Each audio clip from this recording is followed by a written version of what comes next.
Yo, yo, yo, good morning, boys and girls. How are we doing? Some more beta play today. More testing the beta. It's very dark in here. Where's all my lights gone? Flashbang. Now it's too light. White balance. Do white balance thing.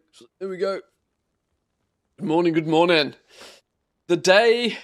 Well, I suppose if it's Team NA, Tuesday is officially reset day, isn't it? So it's the day before the day before Chaos, also known as pre-patch day.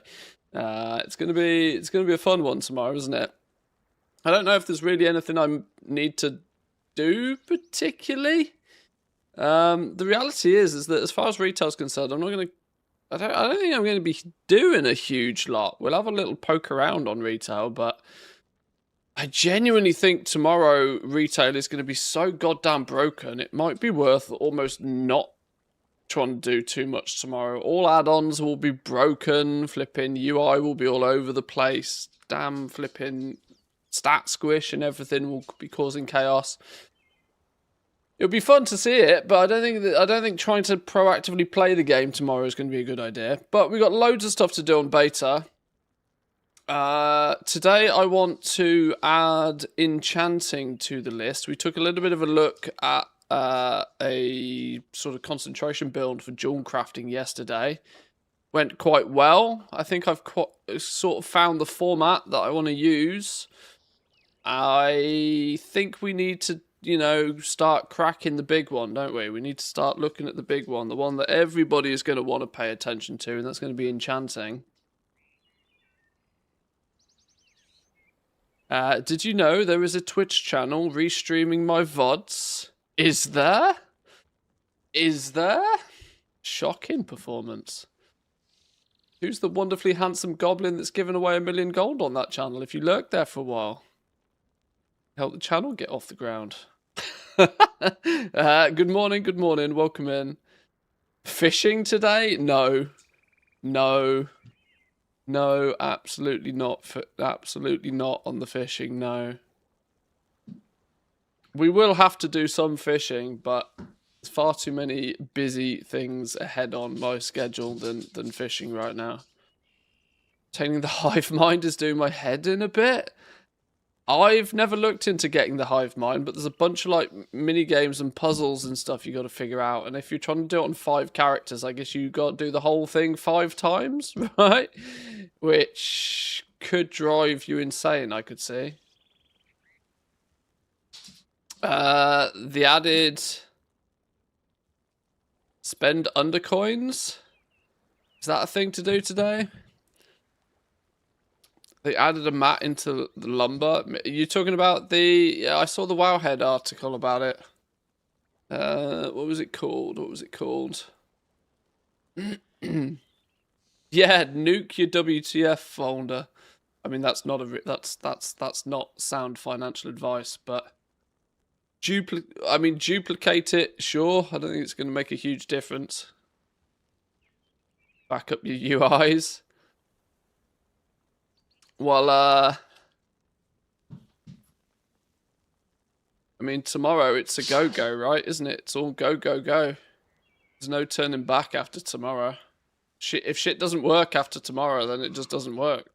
Like, but yeah, patch day is always chaos, but tomorrow is going to be like the definition of chaos. Watch the race to world last for Mythic Dimensus. Today is the final day that players on NA and EU realms can defeat Mythic Dimensus in order to earn the cutting edge achievement. Turn in to the race to world last. Okay, sure. Somebody on Penguin's Discord asked Gemini for some TSM advice, and it told them to go watch yours and Penguin's videos. Okay, cool. Fun fact, I haven't done TSM videos in, oh my god, 4 years, probably. My TSM videos are, well, arguably they're not that out of date because TSM hasn't really changed much since Dragonflight, but they were recorded Shadowlands era. For the most part, it's still probably sound advice in there, but I mean, it's funny that AI is recommending them. I think all you'll find is that the AI has just crawled the TSM website, and the official TSM guides are both mine and Penguin's, I think, or unofficial official guides, whatever you want to call the ones that are referenced on the TSM website, at least. What level do your characters need to be to max professions in Midnight? Well, at least 81, really, because you can't use profession tools and accessories. They've all got a level 81 requirement on them.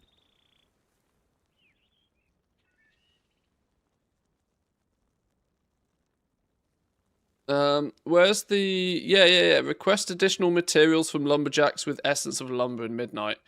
Good old Wowhead using clickbaity titles. But essence of lumber has apparently... A new essence of lumber currency was added to the Midnight Beta, allowing players to request additional materials from their neighborhood lumberjacks, supposedly. A mote of magical energy is obtained from harvesting lumber. It's bind on pickup, used to requisition additional materials from your neighborhood lumberjack. What this actually means, nobody's got any clue, because nobody's actually gone to try and poke around and find out about it, but it's interesting that it's in the game code, at least. Lambs, what are you doing to the beds? Beds are for sleeping in, not for digging. Lambs, what are you doing? Take a nap like Sulla. Take a nap like Sulla.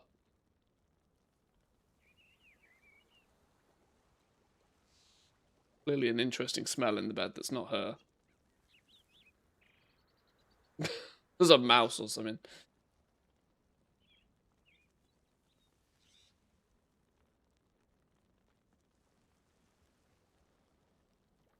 Yeah, so this essence of lumber, I look at it from the perspective of it's just extra value, isn't it, if you're out there lumbering? Ultimately, it's just extra value. If you're out picking up lumber and you get some of this at the same time, cool, great, excellent. Whatever you turn it in and whatever you get for it is a bonus. It's a bonus. Exchange essence for any kind of lumber or probably materials. Probably. I worry that if it gives you access to materials, then lumber will just get botted to absolute all hell. Bots have had no reason to go really anywhere near lumber particularly, or less of a reason to go near lumber because of the process of turning it into anything that's of any value. Lumber's, interestingly, it's not worth anything until you craft with it. If they give you something else that gives you access to additional materials that can then be sold, then it's a different story.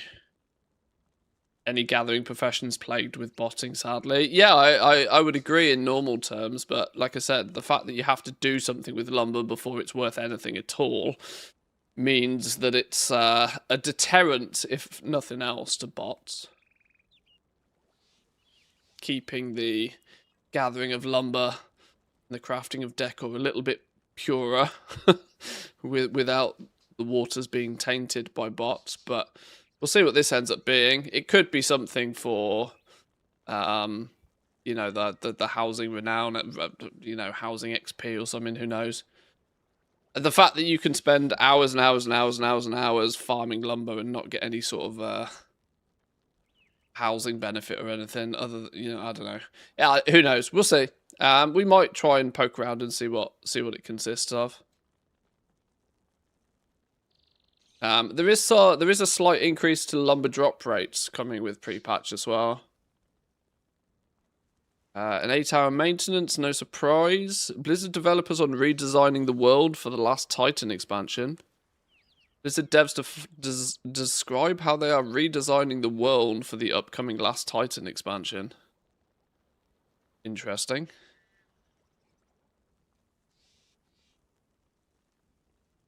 We haven't even had midnight yet. Oh.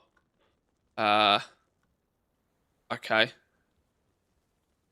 Jesus. Flipping hell. Okay. 8-minute long video.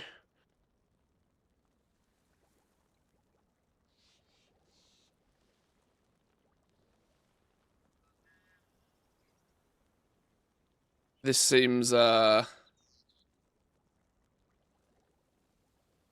feels like it could be very what's the word I'm looking for here?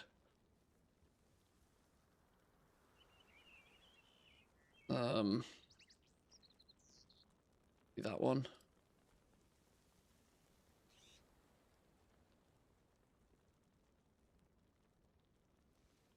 2x speed is the way. Lol. Building and trying to deliver a living world, that we'd be able to tell new stories in familiar places, right? It would be so limiting if we said that the most iconic locations in all of World of Warcraft are off limits because we've already told a story there and they exist in a moment in time, and sorry, I guess we can never go back to Northrend. I guess we can never go back to some of these places. And so we're excited to really be able to tackle that. As part of a recent cover story on World of Warcraft Midnight, I spoke with several key developers at Blizzard about looking ahead to the subsequent... Anyone see that car? And so we're excited to really be able to tackle that. As part of a recent cover story on World of Warcraft Midnight, I spoke with several key developers at Blizzard about... It's the Undermine car. They got a full-size one at their offices by the looks of things. That's kind of funny. I need that in the background. I need that. Blizzard, box it up. I'll take it off your hands. It's old news. It's old news now. I'll take it off your hands. Looking ahead to The Last Titan, the subsequent expansion that will bookend the World Soul Saga trilogy. Of course, Blizzard is tight-lipped about the expansion, as it's ostensibly several years away, but I was able to shed some light on the team's approach to redesigning. Several years away? What's the odds that this time next year we'll be looking at an alpha for The Last Titan? I don't think it's that far away. Expansions are only 18 months now. This means 12 months into an expansion, new beta, new alpha season kicks off. It's not years away. The company is confirmed is a core focus of The Last Titan. Untouched since its introduction in 2008's Wrath of the Lich King expansion, the iconic location represents World of Warcraft's peak in pop culture. I think we've been pretty open about recently. We were nervous about doing a return to Quel'Thalas because sort of the implicit promise of a WoW expansion is going to lands unexplored, seeing new cultures, seeing new faces, and to have this story do something which is really cool. Oh, they're working on like 2 or 3 expansions at a time usually. See how the characters have changed. Has a lot of excitement. It also, maybe doesn't have as much of that. I'm going to the Dragon Isles, which we haven't seen before, or we're going to Khazalgar, which we haven't seen before. Now, we were able to accomplish some of that, right? We have Herondar, we have Voidstorm, we have a couple new spaces to explore, and Zul'Aman to some extent is in a large part unexplored. But that was something we were nervous about. I mean, I think we are really encouraged by player reception of Midnight and the return to the Blood Elf lands. People first visited in Burning Crusade and seeing...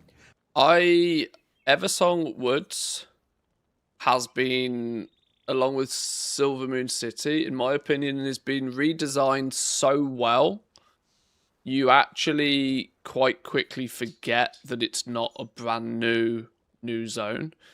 For those who haven't really played on the alpha or the beta much, you get this real kick of like odd nostalgia when you go through the zone the first time, because it's completely modern and very, very well done.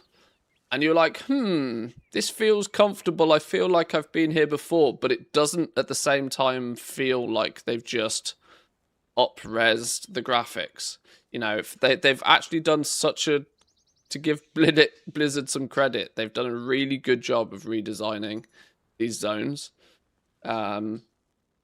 This is kind of like the quality level that I think is needed for when they reuse assets. And so if this is the standard and they're going to take this into like Northrend and do a bunch of Northrend stuff, bring it on, because Northrend's got some really cool zones.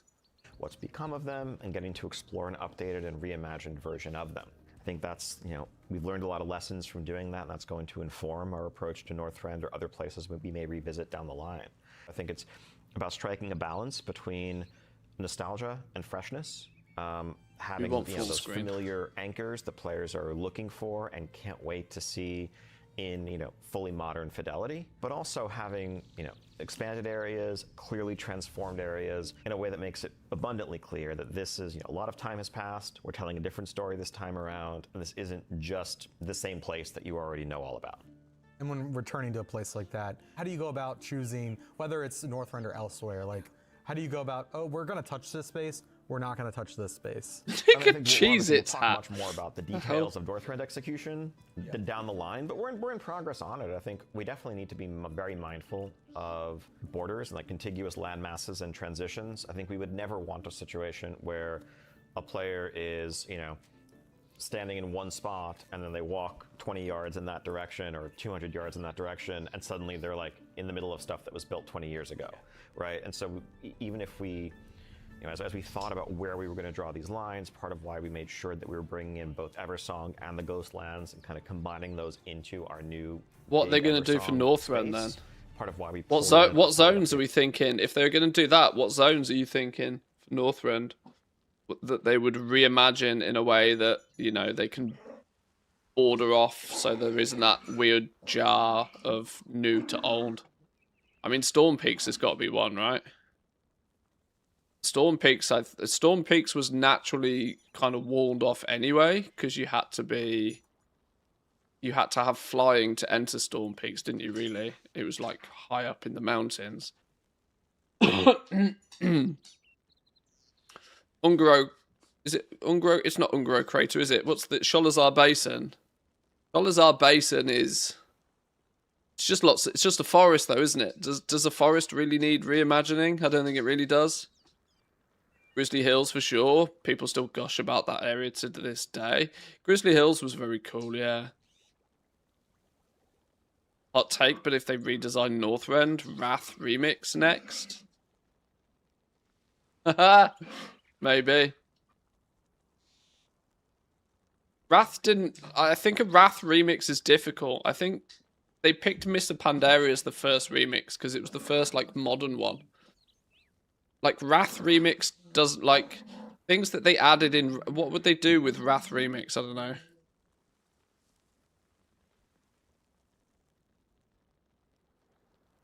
I mean, Wrath was what I consider the third and final vanilla expansion. As soon as we entered Cataclysm, it all started changing very quickly. I don't know. With Zulaman, it's not just because we had specific stories we wanted to tell there, which of course we did, but also because we needed it to feel like a contiguous space that all makes sense together, that feels right art-wise and otherwise. So I guess for me, the special consideration for Northern is just how universally beloved the expansion that took us there is. On a personal note, I think for us going there is really exciting and also a little scary. Not to just to be completely honest. How old so the puppies? I think unlike Eversong Woods, almost 7 months old. Maybe Alliance players could have potentially not have ever interacted with it. Players that have been playing World of Warcraft for a very long time. For a lot of them, that was their introduction to World of Warcraft, and also the culmination to some of the stories that they saw in Warcraft 3. So it's definitely if they redo the what they called these fellas, the Tuskar dudes, Tuskar playable race when redesign these guys need a facelift. These guys could do with a paint job on their Yes, give them playable race. Yes. Their introduction to World of Warcraft, and also the culmination to some of the stories that they saw in Warcraft 3. So it's definitely... Then we'd be able to test fishing, because you absolutely know their profession, Rachel, would be fishing based. Yes, plus 10 fishing. In the tier list of beloved places, I would all say... comes together. It's high up there, I would say, for a lot of people. Yeah, I think it's an iconic place, and it's not just a zone or two, it's the whole continent, and that is, as Gabe said, a little scary, and it's paying or doing justice to people's memories of those places. Like, Sholazar, for me, was one of my favorite places. I enjoyed the quests there, I enjoyed poking around, I enjoyed, you know, siding with the oracles, and then later Too many hours farming there for my life. life. I have fond memories learning about Titan involvement in Sholazar as I quested. Nax. I spent so much time in Nax with my very not so good guild. You know, we safety dance, God, the safety dance over and over. So there are memories there that I think anyone who played there are going to, you know, they're going to have. And we want to make sure that we're doing justice to those memories, but also telling the story that we're telling right now. And concluding the story, Northrend, in theory. We're going back there, and you're going to see what has changed, you know, what has happened. And that'll be based on time, but that'll also be based on the events that are unfolding in front of us. And so it's finding that, again, that balance of nostalgia and what's happening Shadowlands in the world, remix you for know, more how Titan-y lore effectively stuff. Can we hit those notes? And you know, I remember we were having a long I conversation. unironically about, would like a Shadowlands remix. Do we go to the throne? Do we go to the frozen throne? Like, what do we do? Do we not make that inaccessible? You know, how do we, like, for people that's an important place. You know, and so we've had a lot of discussion about it. So yeah, I mean, you know, we're going to do our best to hit the right notes there and make people really happy to come back to Northrend.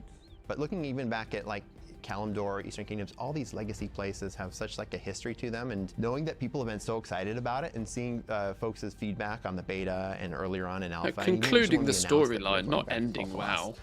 Yeah, that Calm opens down. us up to like, okay, players do like this, and this is a cool thing to do in an expansion. So this is in Northrend, but I've always thought that like a space. Wait, alpha footage of where? Is this alpha footage of who? Where is that? Going back to Call for Last. Oh, okay. Yeah, sure. I know where it is. Yeah, that opens us up to like, okay, players do like this, and this is a cool thing to do in an expansion. So this is in Northrend, but I've always thought that like a space like Wormrest Temple is like this huge iconic part of the history of World of Warcraft that we never really go back to. Tower, we never man. go back to see what like the daily quest with dragons around there. God Christ. Story happening.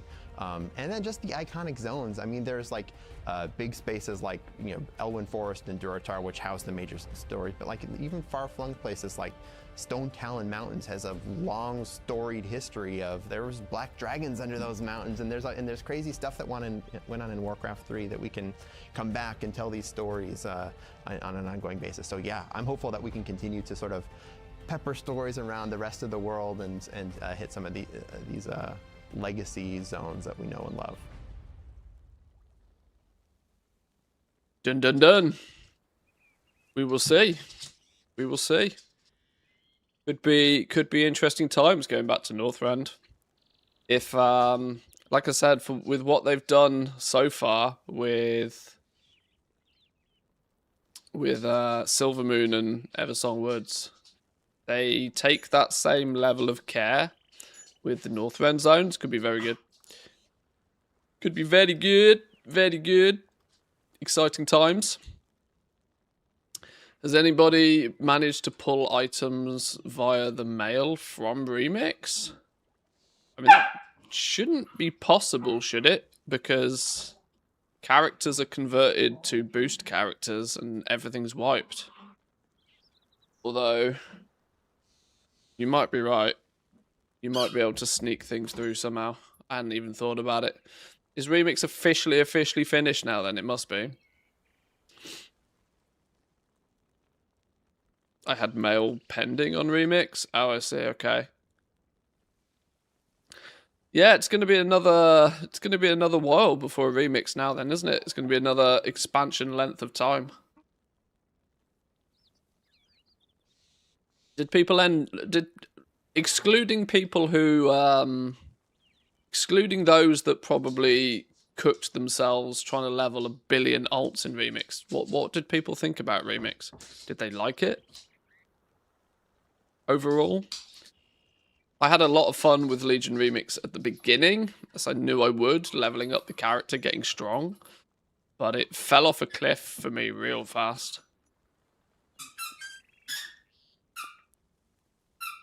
I really, really, really wanted to play different classes, but it just wasn't possible. That was the only shining that was the only standout disappointment for me. That I really felt like I could only do it once.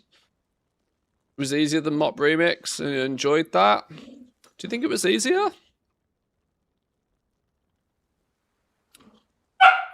I guess in a way.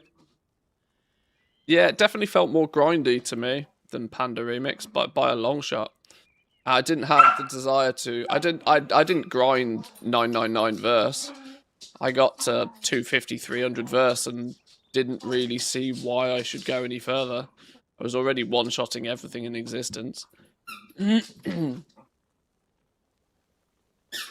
I think if they learn any lesson from this remix, it's that the phasing isn't worth it. Players who like the gameplay mode, the players who like the mode will play it for a long time anyway. The people that want to dip in, absolutely nuke stuff and then peace out will still do so.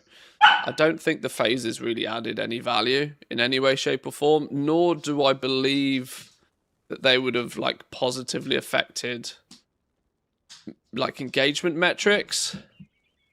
I think the engagement metrics are going to be heavily swayed by those that were blasting 999 resourcefulness and the sheer amount of boosting. It seemed to be nothing but just boosting ults by the end of it. With some absolutely ridiculous world record speeds of like sub 6 minute. Like I think I saw a 3 minutes and 6 seconds or something. It was absolutely bananas. Like kind of got a little bit ridiculous to the end. Gives me the worries. Gives me the worries a little bit about concentration in Midnight. I've voiced this relatively publicly already, but I do think there's going to be way more alts knocking about. So wherever there is an opportunity to gain an advantage by having lots of alts, there's going to be a handful of people who have just got like a full account of level 80s at this point now. I did the daily dungeon on a couple of tunes 2 or 3 times a week for the whole event. That was enough to finish all of the items beside toys and pets. I mean, if you're able to progress through it quite comfortably, then it's kind of done its job, hasn't it? The pacing is then arguably about right, it feels. Hey, no barking. Not really focused on concentration. Going to be a gatherer this expansion. Hey, it really does feel like a gathering expansion. It already feels like I mean, farmers never lose anyway, right? When you're trading time for gold, you never lose. Your gold only goes up. You're not having to risk any of your outstanding gold. But of course, your wealth gain is, I would like to say, relatively linear, but it starts off very high and it actually just dips. You can make hundreds of thousands of gold very quickly at the beginning of the expansion, but then by the middle of the expansion, you're running around desperately seeking 10,000 gold an hour. So weirdly, it's linear, but like not in the direction you would expect. But it still feels like Midnight's going to be a very heavy gathering expansion so far. Do you abandon early crafting for more gathering, though? No. I don't think so, no. I do suspect, though, one thing that will hit a lot of us who prefer the crafting side of the game, one thing that will hit us like smack in the face is that we got so much time. We've got so much time. 2 weeks before the season kicks off, 3 weeks before the Mythic Raid and the Mythic Plus season kicks off, plus early access on top of that, you're looking at the best part of almost 4 weeks before anybody really gets any gear that they want. Because of course, people are going to save their big spend for when they get their BIS gear. People will buy a few gems and potions and enchants here, there, and everywhere up until that point. But the big spend comes when people get BIS gear. And that's literally 4 weeks from the launch of early access. So in a 4-week period, you at the beginning of the expansion, where your natural desire is probably to play the game twice as much, if not more, than you would normally. 4 weeks is ages. 4 weeks is actually ages. You're going to have time to do both. Arguably, you're going to have time to do a whole bunch of gathering if you really want to. Plus, you can have all sorts of crafting on the go if needs be. Unironically, I think my herb miner / lumber character could end up being one of my most played in the first 4 weeks. Just because, the gold will be great. You can I'm in a nice position where I've got multiple accounts, so I can supplement those 4 other accounts doing some sort of processing or crafting. Whilst that's happening, I can go out and do some gathering. Why have to choose? Hey, can we stop barking? No barking. Very nice. Very nice. 100% spamming profession tools. There'll be an opportunity for everybody. There'll definitely be an opportunity for everybody. You got to do something pretty wrong to not make gold at the beginning of an expansion, because 90+% of the player base doesn't want to do it. They want to go raiding, dungeoning, rep grinding, world questing, alt leveling, achievement hunting, mount collecting. They want to do literally anything. They want to do literally anything, but I tend to find at the beginning of an expansion, it takes a very specific kind of character to want to spend the biggest, hypest part of an expansion grinding gold. But we're all here. You're in that bubble already. Right, we are going to explore, though. I haven't even relisted my auctions yet today. I'm not going to bother. I'll relist my auctions after stream. What I am going to do, though, is we're going to start looking at enchanting, and we're going to look at the setup of a concentration build. Now, I am deliberately not going to be a blood elf just yet. Although we will explore if there's any viable advantage to being a blood elf. Even if it's only a short-term one. There probably won't be. And there, if in my opinion, there probably shouldn't be. But we'll see. We'll see.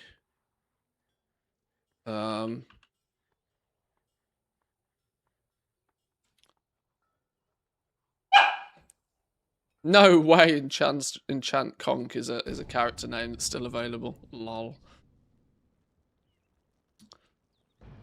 Right, I'm going to need a few resources, aren't I? I'm going to need to look at... I'm going to need to find my estimated leveling guide for enchanting. Disenchant up to 25. Oh yeah, there's options here, isn't there? Go see Janara Sunglow. Craft 1 of each for first time bonuses and Moxie. Big boost of knowledge points, also Moxie. Could be costly to do though, early days.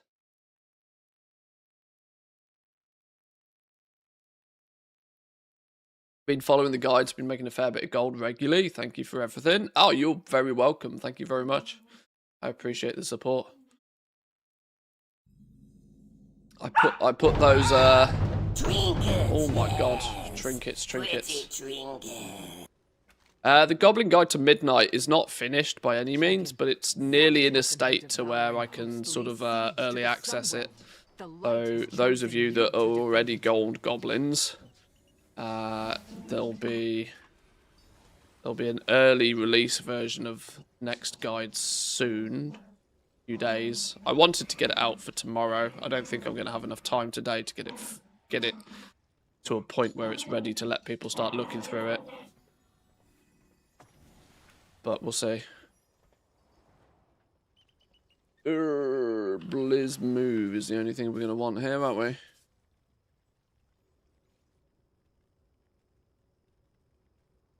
Made a pallet on Draenor, got the name Draenor in? Really? Christ.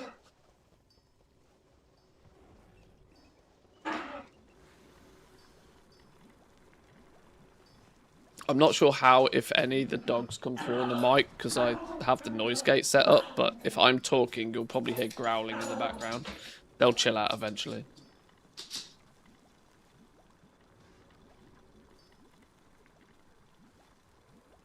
Most profitable thing to do during early access? Just farm. Farm like your life depends on it, really. If your goal is to make a bunch of gold and you don't want to like have to massively prepare for really doing anything, yeah, just farm like your life depends on it. Herbing, mining, fly around, pick stuff up, sell it, job done. Easy 50 to 80,000 gold an hour doing that. Probably even more, to be honest, in early access.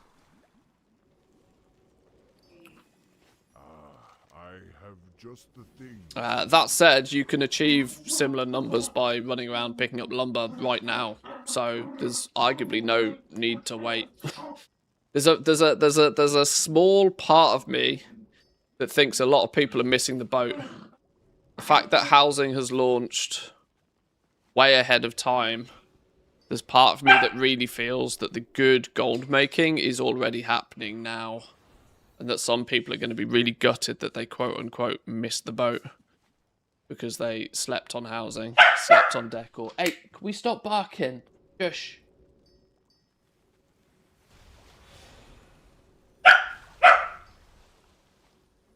Alma. No barking. Look at these lot.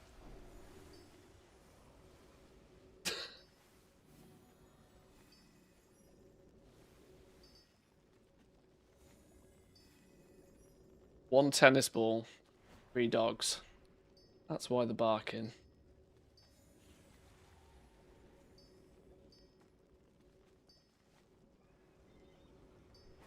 It's going to be funny in a few months' time. Sulo's going to be the biggest of the 3.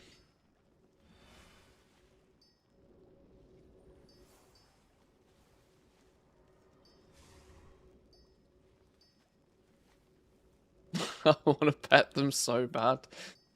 Ipsis. Hey. Hey. Don't flash your collar. It's got telephone numbers on it. Oh, butts. Butts. Butt scratches. Butt scratches is like, well, yeah, okay. Keep it safe for work.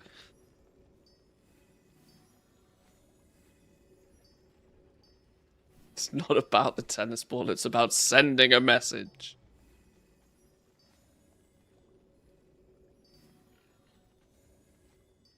Well, Sulo, the boy dog who, for those who don't know the dog's names, Sulo, the boy dog, the one that looks like a coyote / fox, is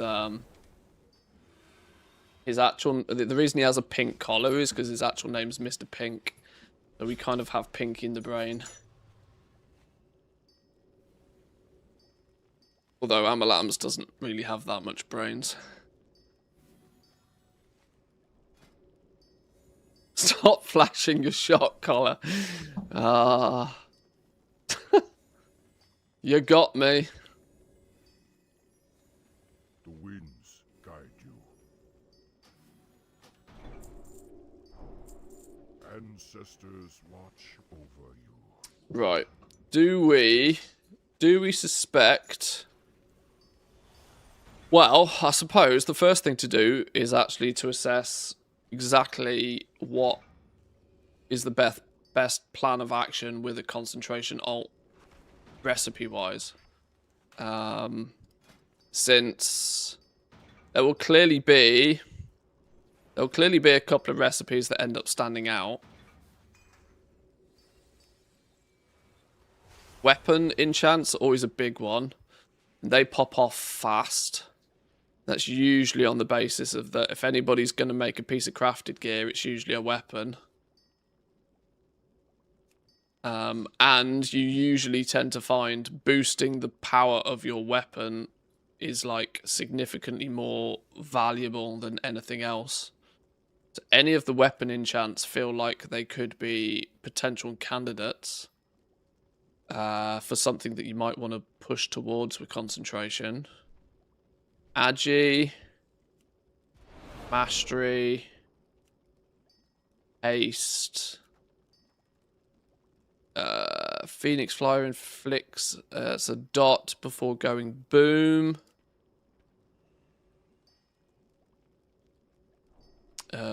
Crit adds a bleed dot. Grants a barrier. Wait, do those do the same? When depleted, the barrier erupts. Or just a straight barrier. Or verse by 100. Surely it's going to then be...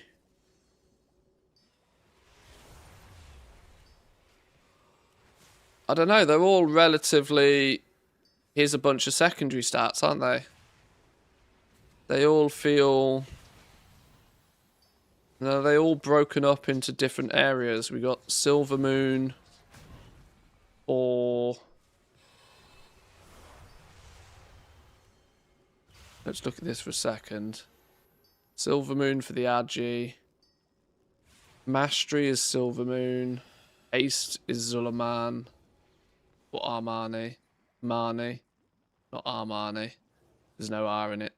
They're not designer. Thalassian, Amani. Thalassian, Marnie. Aranir. I'm guessing by the spec tree, you are pretty much just going to build your concentration alt in one of the 3 directions, aren't you? So that means you're going to have like 3 different variations, really. Good morning, Real Mantheus. Welcome out. Welcome in. Welcome in, Chris.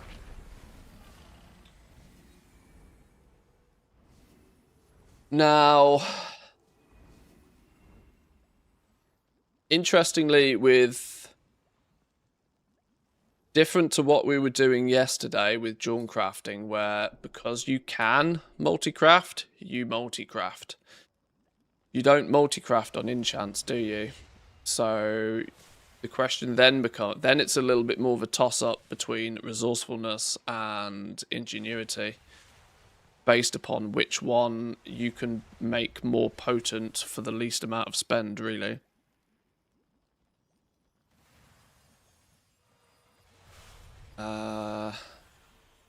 Create the ring, shoulder enchant, fashion tool,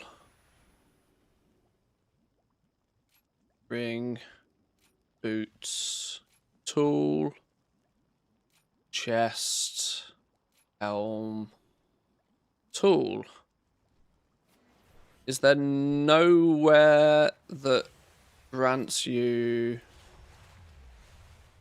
an actual weapon enchant? Where do the weapon enchants come from? Moxie. Okay, you get Arcane Mastery for free. You get Berserker's Rate. So you get Haste and Mastery for free. Flames is a Mythic Plus or Dungeon Drop.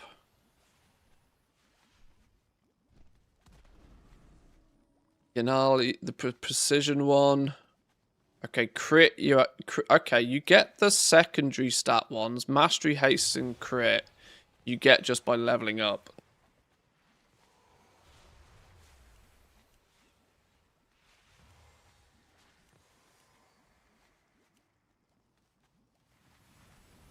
So skill 55 gets you a few of the weapon enchants from the word go. Moxie.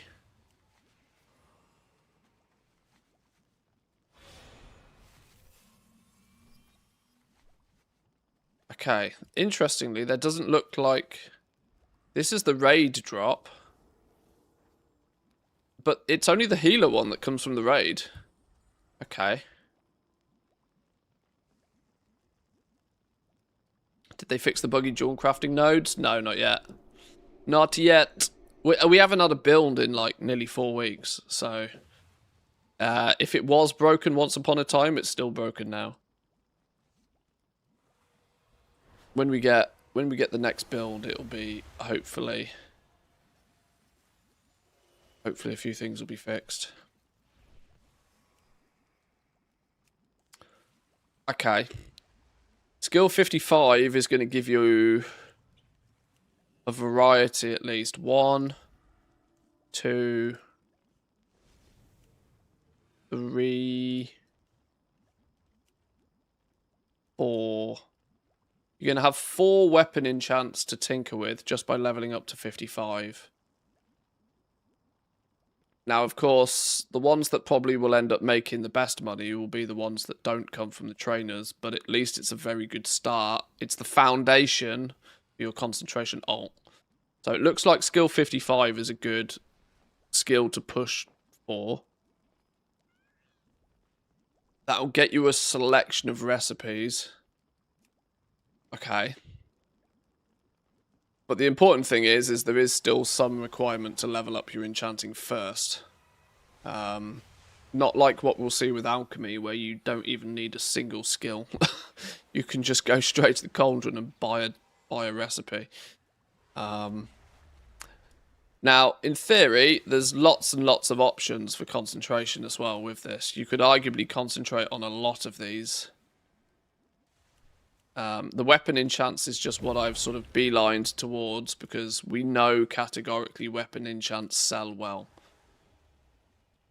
They use a reasonable amount of materials, not as many as the War Within. It was not too uncommon to see 30, 40 dust, even 50 dust on the War Within enchants. Or this time round, not as heavy on the dust, because they're stacking moats on top as well.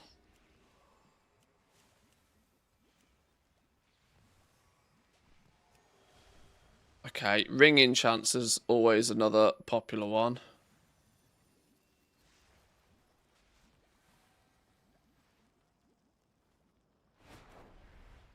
Flipping everything using crystals, man.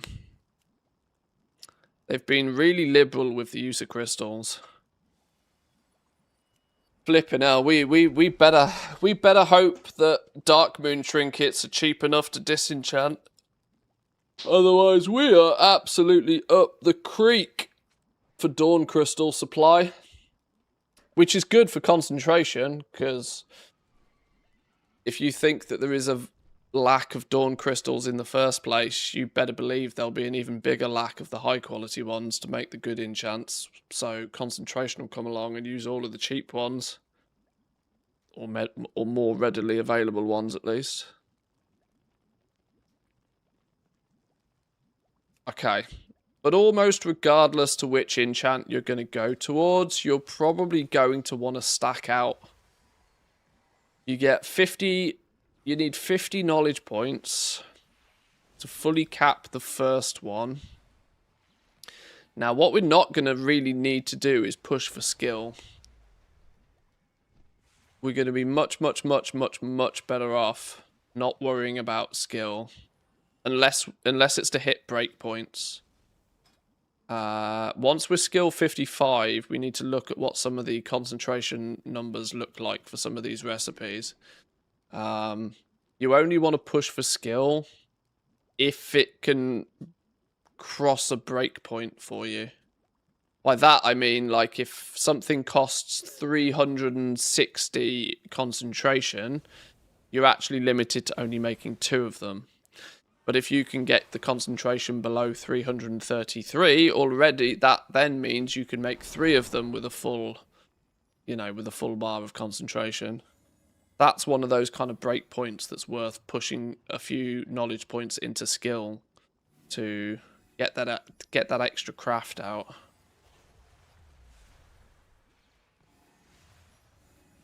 Or, of course, if you can then get concentration below 250, that gives you the option for a 4th craft.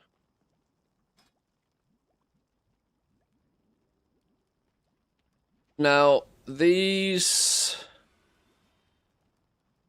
don't feel like they're going to be that useful. Are you genuinely going to put just 5 points into this first node to unlock your sub-spec of choice? I think you might.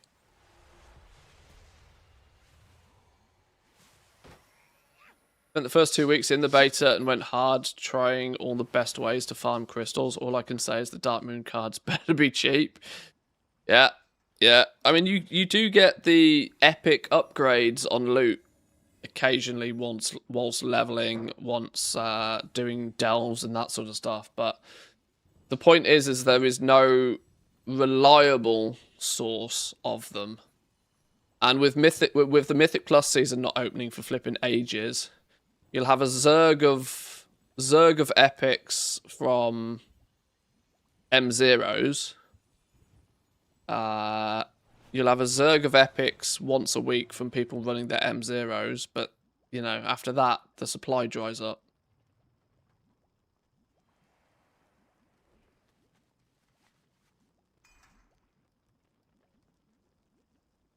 But I think 5 points in the first node to unlock a sub-spec. How much do we need to slam in these?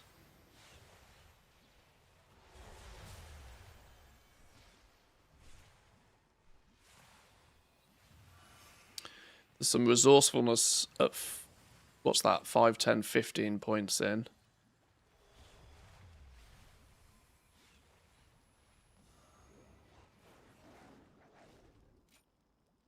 Hunting down some resourcefulness is worth. But if it's just flat skill... Yeah, you don't need to put... Doesn't look like you're going to really need to put any points in these final nodes either.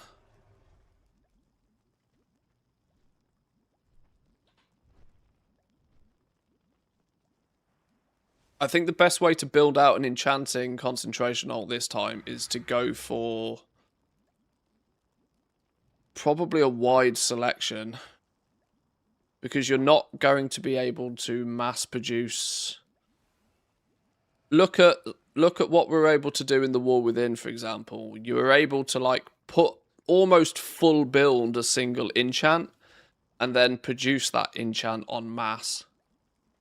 And your ingenious breakthrough chained procs could sometimes mean you could make 12 to 15 enchants in one go, which was kind of hella broken. That isn't going to be a thing this time because you don't get 100% refund. So you're not going to be able to, it's basically impossible to chain. Even if you chained 2 or 3 ingenuity procs in a row, you'd only actually be able to make one more enchant off the back of that. So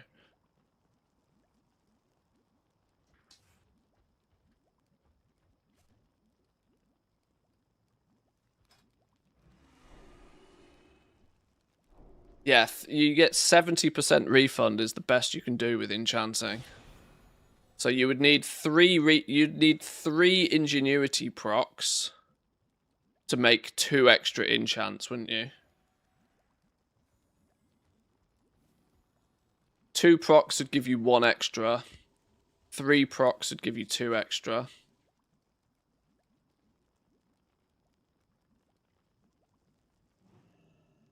You also are only getting 2 crafts per session unless you're using high quality materials. Well, you're not, are you? Because that's the whole point of concentration. Yeah, this is the thing. We're going to need to take a close look at these concentration breakpoints. Hopefully, we're going to be able to get some of them below 333. in order to craft 3 times with a full bar. But the point is you're not going to push your ingenuity very high, because it's not going to be as useful this time round. You're going to put all of your focus into resourcefulness this time round. I don't think it's even up for question this time either. There was a constant debate between resourcefulness or ingenuity throughout the War Within. I always leant more on the side of resourcefulness, but it was close. This time round, I think it's far more definitive that you just stack resourcefulness.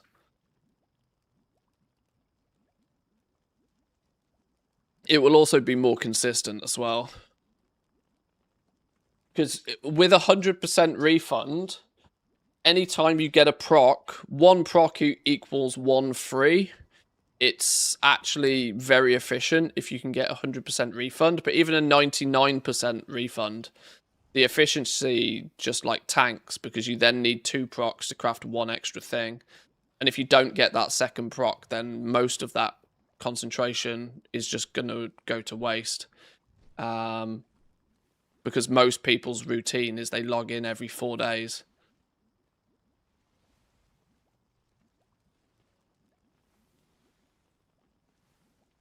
So you, in a way, it would be way too easy. If you don't have 100% refund, it'd be way too easy to accidentally waste the proc, because it will just mean your character will need your character will need 350 concentration to craft another enchant.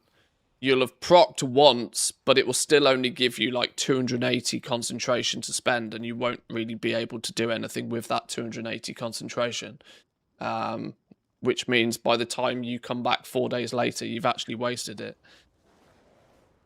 This for me is going to be the justification to just slam everything into resourcefulness as much as possible. And just keep the quantity of enchants you produce per character relatively consistent. Like, you're just going to produce 3 per character, and then all your resourcefulness procs eventually add up. You just, to help you make a couple of extra ones from here, here or there. All the weapon enchants using motes. Pretty much everything is using motes. Pretty much everything is using motes. All the weapon enchants, shoulder enchants, rings, helms, chest, boots, the whole shebang. Motes, motes, motes, motes as far as you can see. Literally motes all over the shop.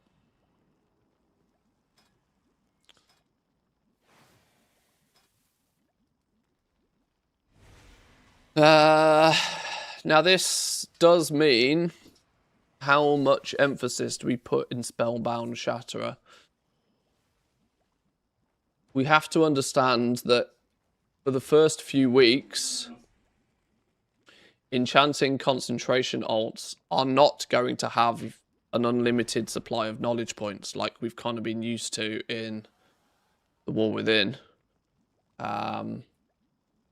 You are going to be, because you can't get catch-up points when there's nothing to catch up. So enchanters are going to be actually quite capped to their knowledge points for a while.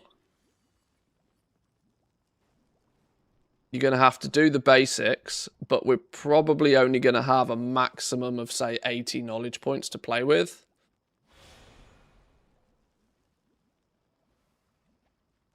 Which is going to have to cover you speccing in as far as you need to maybe get your hands on. Your knowledge points, I think, in elevating equipment is mostly going to be spent on probably just unlocking recipes.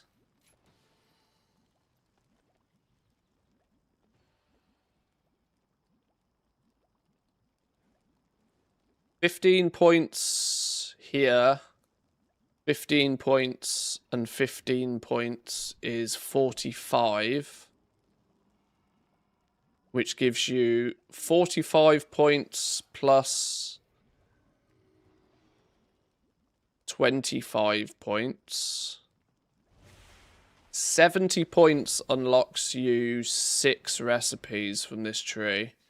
70 points for 6 recipes. too much.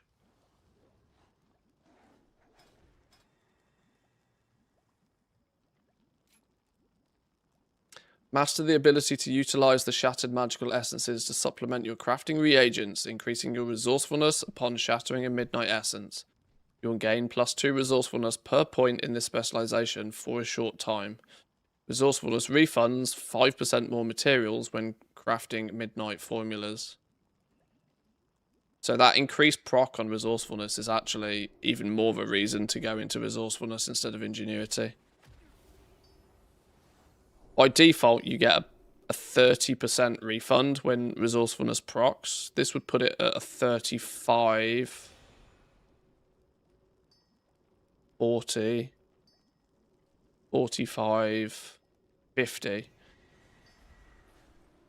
Definitely more worth going into resourcefulness. So you're going to want that full tree, 30 plus whatever it takes to get there. 35 over here. That can be achieved. 35 can be done by your treasures and your renown book, which everybody should have access to, because they're like renown 6 or something these days. They're easy peasy. So this tree can be facilitated just by the treasures and your knowledge, by treasures and by the knowledge point book, because that's 24 plus 10, 34, 35. This is covered by those. What you are then going to need is to do first time crafts and patron orders and any possible other way you can to get your hands on knowledge points. Later in the expansion, it'll be catch-up points. I wonder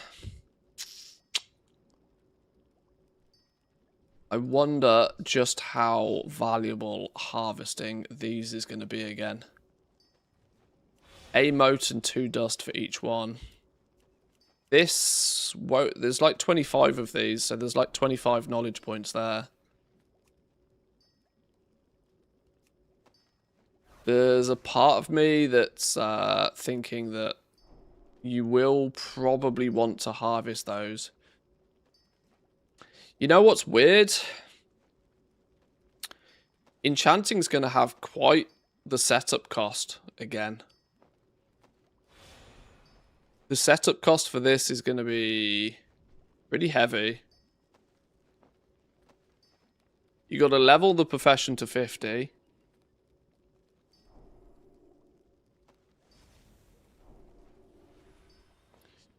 Which probably won't be too cheap in the early days by itself. You got to level the profession to 50. You got to farm all of those.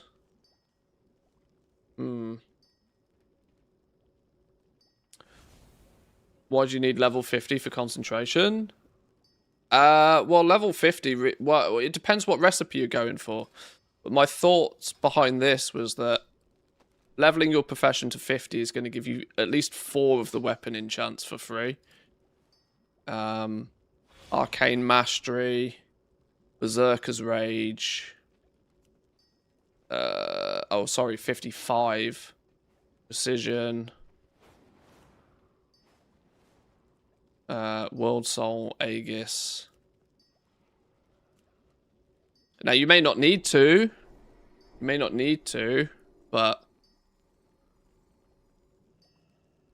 55 seems like your target aim in order to, at least at that point, if you gain any other recipes, if you buy recipes off the auction house, for example, they often still have a, like this one, Flames of the Sindori. Does the recipe for this have a, you must be skill something to learn this recipe kind of thing?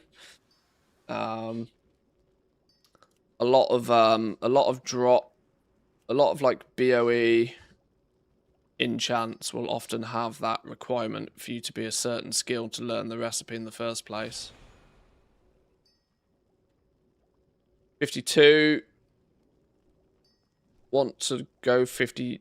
Oh, I mean, yeah, Dark Moon will be something you can optimize if it's up.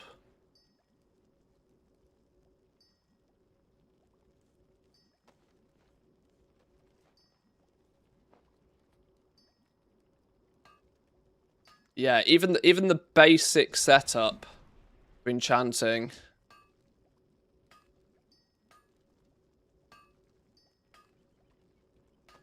Is this the...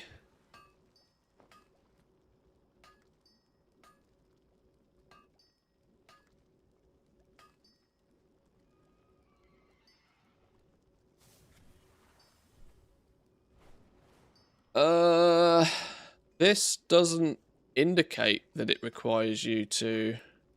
Okay, well, this is a problem, because the... Hang on.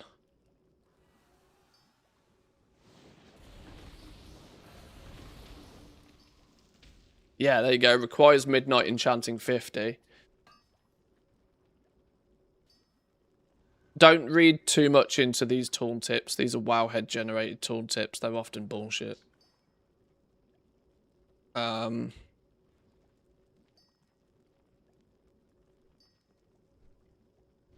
Requires Midnight Enchanting 50 though. So yeah. There's a strong chance, even if you just want to buy a recipe from the auction house, you are still going to need to level your profession to about 50 to even do that. So there's a bare minimum of getting to skill 50, 55 by the looks of things. For a concentration build. So that cost has to be considered, at least. You're then going to... I wonder just how far these get you. If you are going to need to harvest these for knowledge points, you might as well integrate these into your leveling path. And I wonder if you can actually just produce these. There's 25 of these. I wonder how, I wonder when these stop giving you skill points. I didn't jot this down. Well, I have the notes here that optional from skill 10 through till 25. Buy one of each of the Gleeful Glamour patterns. Craft one of each for their first time craft bonuses. Will be a big boost to early knowledge points and also Moxie. Since you'll probably want to do this anyway, you might as well get some skill points from it now. So they look like they might stop giving you knowledge points at 25. But you can start doing those from like skill 5. There's a couple of these that are like need no skill whatsoever.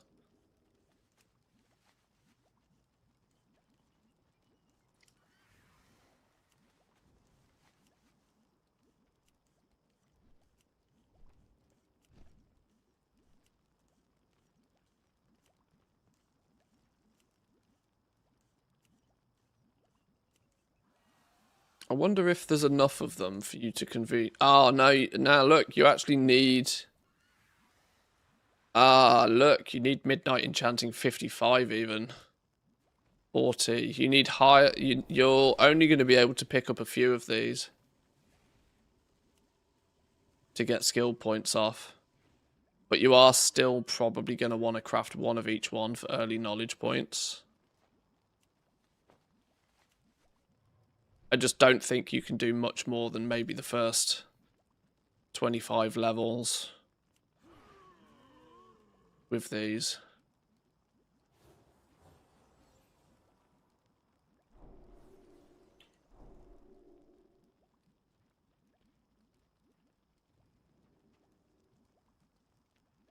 So 25 to 50 is a bunch of illusionary adornments. Some helm enchants, some spell weaving wands, and then if you want a few bonus, there's some Amani mastery rings. Okay, let's grab then. Let's grab some dust.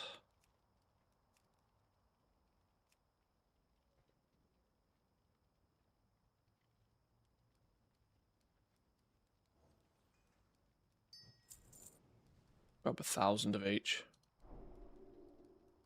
We got numbers.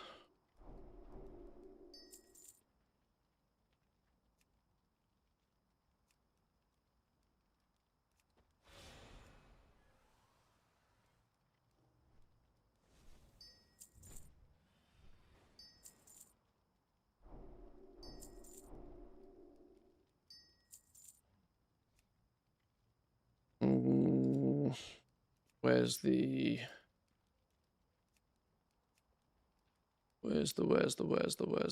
things you put the things? There we go. Why did I just take all those?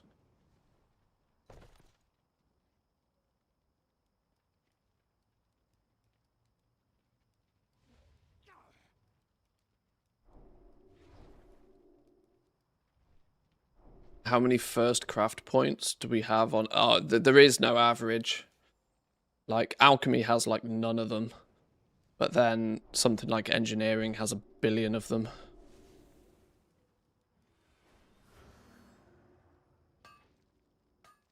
There's a point where I'm going to need a bunch of these. Refulgent copper rods. 4 of those. Oh, I need 4 of those for the first stage.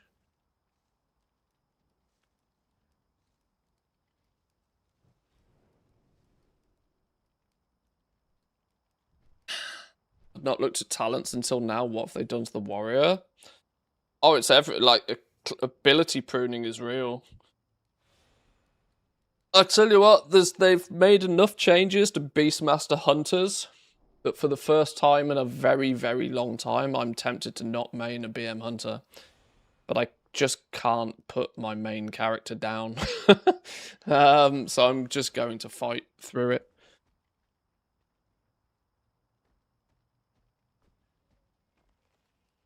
Although, the alternative is I play Ret Paladin. Incoming mage main. Oh, you funny. At least my paladin is actually called Manthius. Technically, my hunter is only Manthi. Why? Haven't kept up on the BM changes? They took multi-shot off me. It's really simple. They stole my multi-shot. They stole my multi-shot and they gave me a stupid ability in place of it that I don't like. A Demon Hunter? Well, yeah, it's true, isn't it? The new Demon Hunter class is probably going to be OP as all hell. Anytime they add a new class or build, it's usually OP. Don't look at the evokers.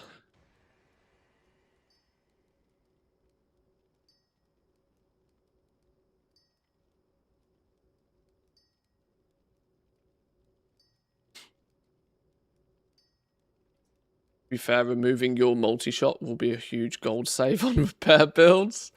Look! Look! It's not our fault.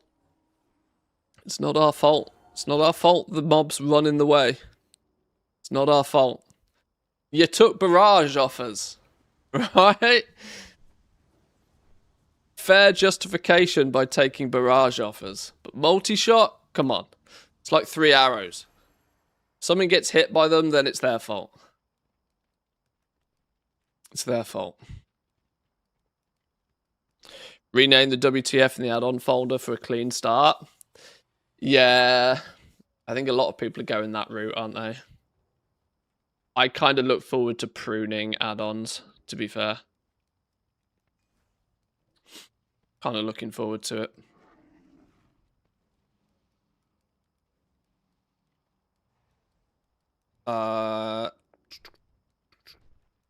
Do we try and...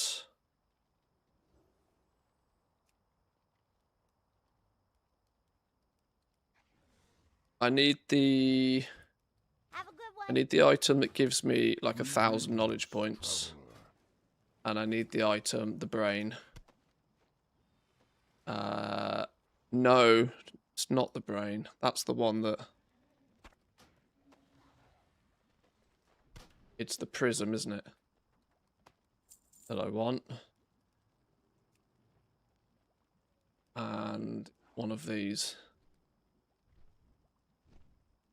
Inscription, herbalism, alchemy, leatherworking, skinning, tailoring, enchanting.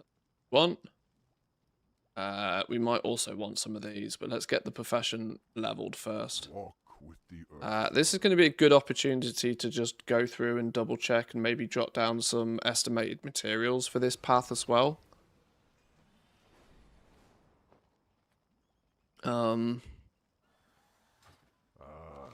I've been expecting you.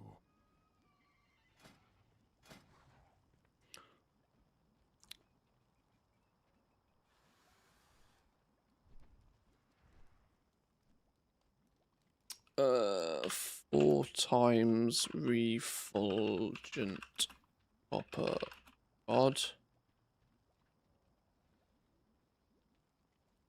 Sure, that's noted as a vendor material. And 20 ever singing dust. Wait, they take 5 dust each? Oh.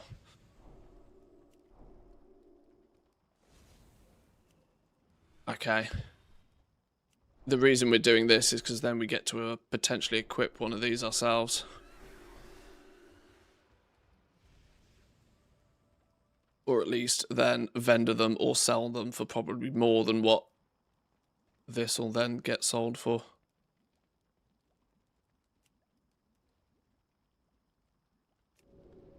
So that gets us to skill 5. We pray to RN Jesus. Do we get a resourcefulness 1? Never lucky. Okay. Well, then we don't bother then. We'll end up having... Well, you'll end up probably buying a quality 5 version of these. Or maybe even crafting a quality 5 version of these later on anyway.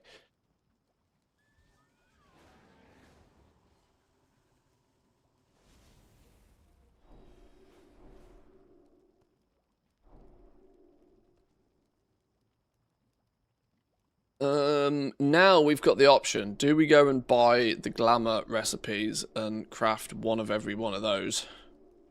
That's an alternative. That feels like an alternative that makes sense.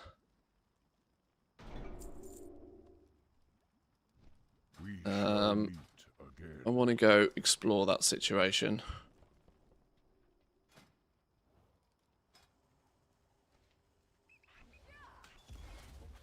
Give me a pigeon. Okay.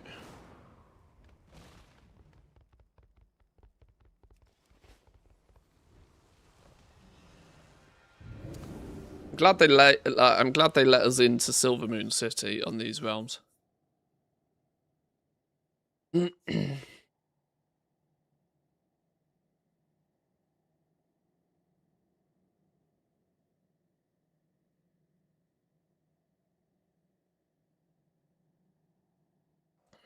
They aren't even effectively pruning add-ons, since if I want a similar UI to what I have now, I'll have to replace WeCores alone with 2 to 3 new ones.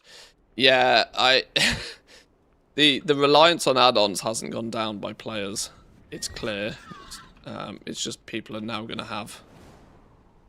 Everything has to be a small little add-on instead, which will just be a touch frustrating. I think you're up here, aren't you?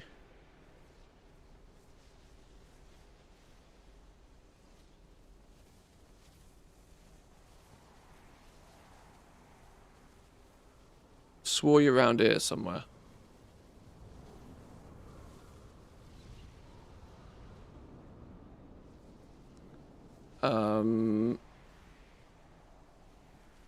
Oh, maybe not.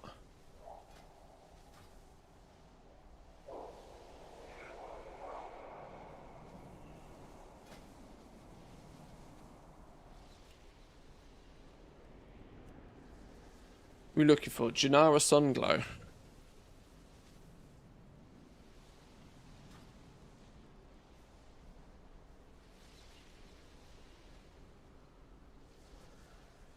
Okay, not round here. I thought she was around here somewhere.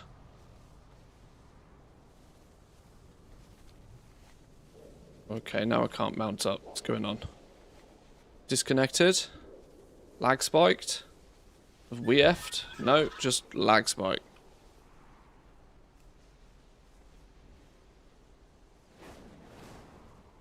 Oh my god, all sorts of lag.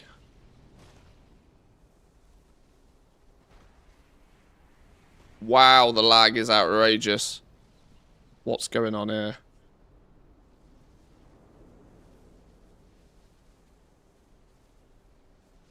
$800 ms latency. What the Christ is going on?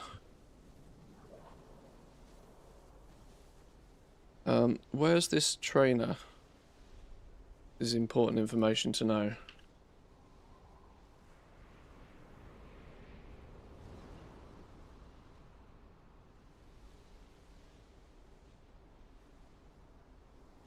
Preposterous of positively Enchanting. No comments. He's here somewhere. I found her before, and it annoys me I can't remember where.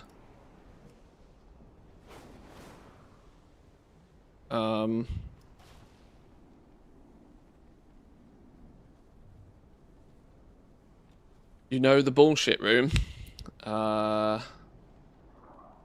This way. In there, is she?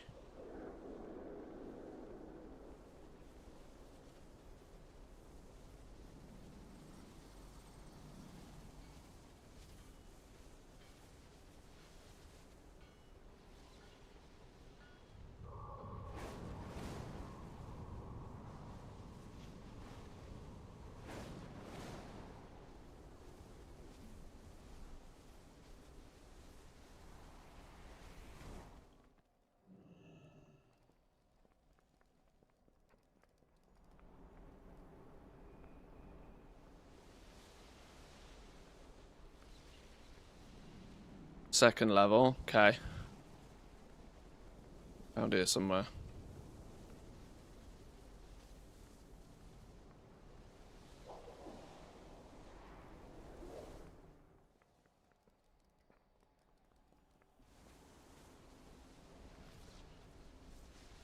This feels familiar.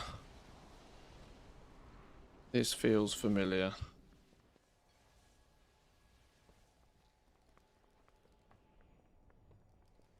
There she is. The eternal sun guides There us. she is. There she be.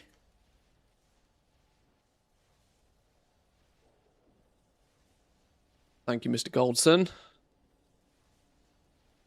But this presents an alternative way to get to skill 25 at least.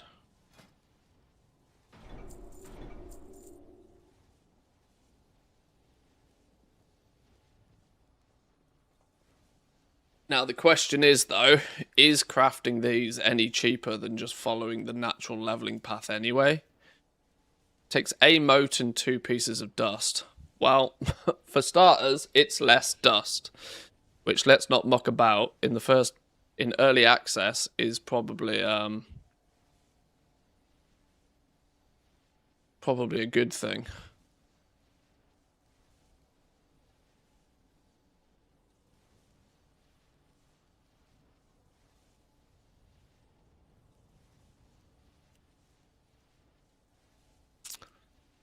Motes of wild magic. They're not even ones that are local to the area, though. They're further in. I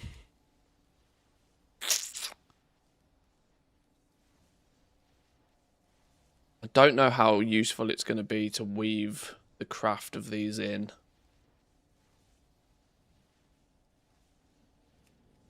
What I hadn't realised is that even at skill 10, you can only pick up the first 5 of them. Which crafting 1 of each should be enough to get you to 15, but then you only get 2 new ones. You'd have to craft those multiple times to reach 20. And then these multiple times to reach 25. And then these, and then by, apparently they're grey.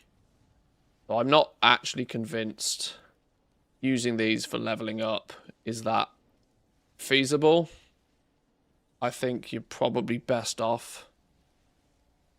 And also you got to consider like the logistics of this, right? You don't want to be bouncing between the two zones. Because you can't flip and craft these here. You got to come here, get the recipe, fly back to the stupid table.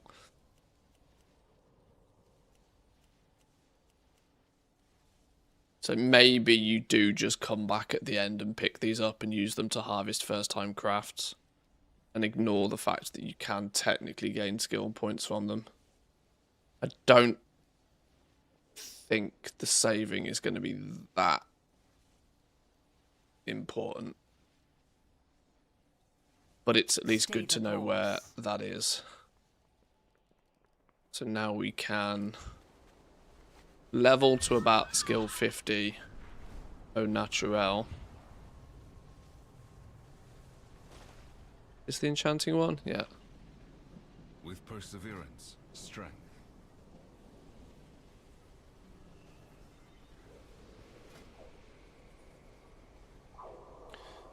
Haste. 5 of those.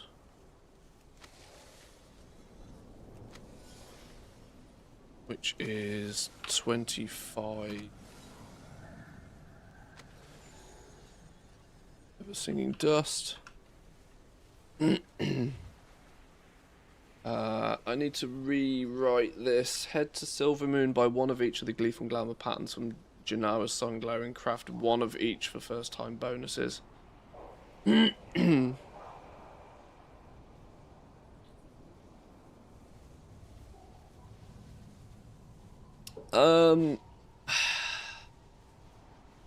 Yeah, I don't think the right advice is to try and level with the glamours.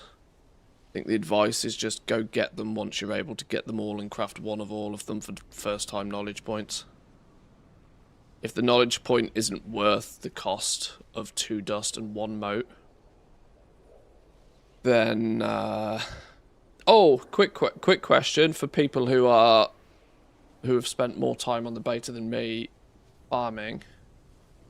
How many moats are we looking at getting?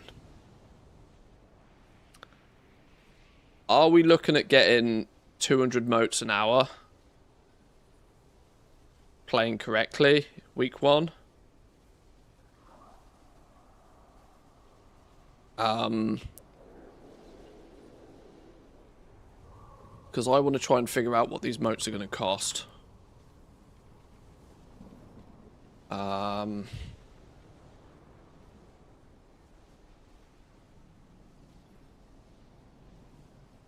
You're going to probably want to make 80,000 gold an hour. Herbing and mining. There's a strong probability that 50% of that will come from the actual herbs and the ore that you pick up. So we're actually looking at 40,000 gold an hour from the moats themselves. Let's say we get 200 moats an hour. You're looking at a cost of about 200 gold per moat. Is what farmers would like to sell them for.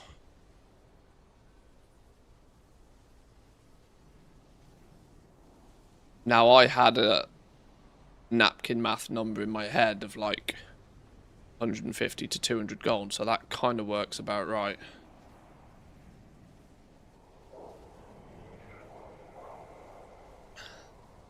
That means, on the assumption that a piece of dust is also 35 gold a piece, you're looking at 200 plus 70. Each one of these gleefuls is going to be 270 gold a piece, give or take. Multiplied by 25.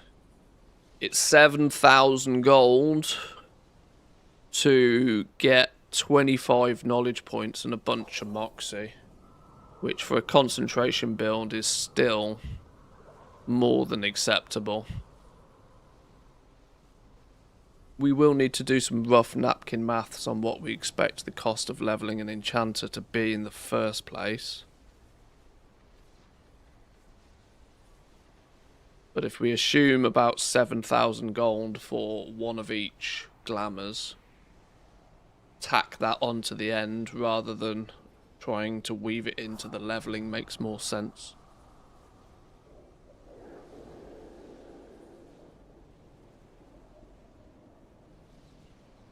Okay.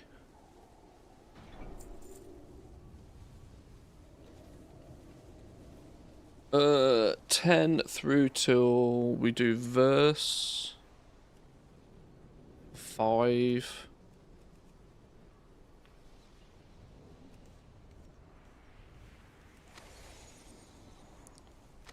$25 ever singing dust.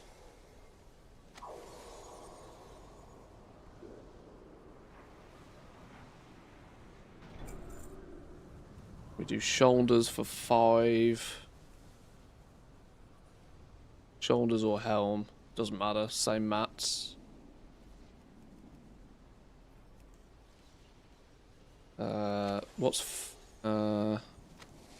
That's a lot of dust there, by the way.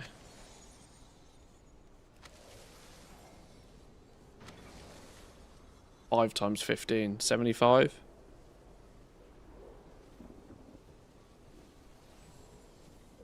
And 15 radiant shards. That's so expensive, it might almost have been worth to... Those are so expensive that might have been the point where you craft up. It might be skill 15 actually, where you go and craft up a bunch of... You craft 5 gleeful glamours instead. Because those Nature's Grace shoulders using 15 dust apiece and 3 radiant shards feel way too expensive. So those 5 points might be where you squeeze in your gleefuls. Because you'll have 5 first-time crafts by then as well.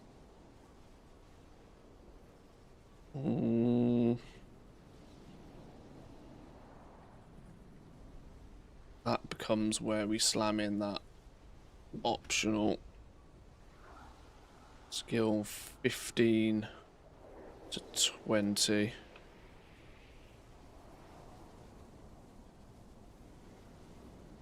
That makes a lot more sense there.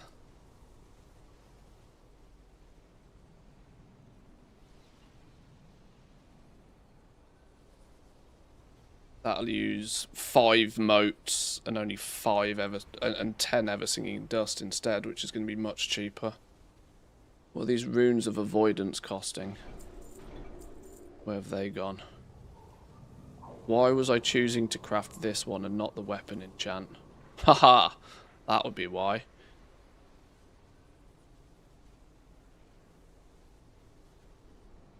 Craft 15 plus of the rods and then disenchant them.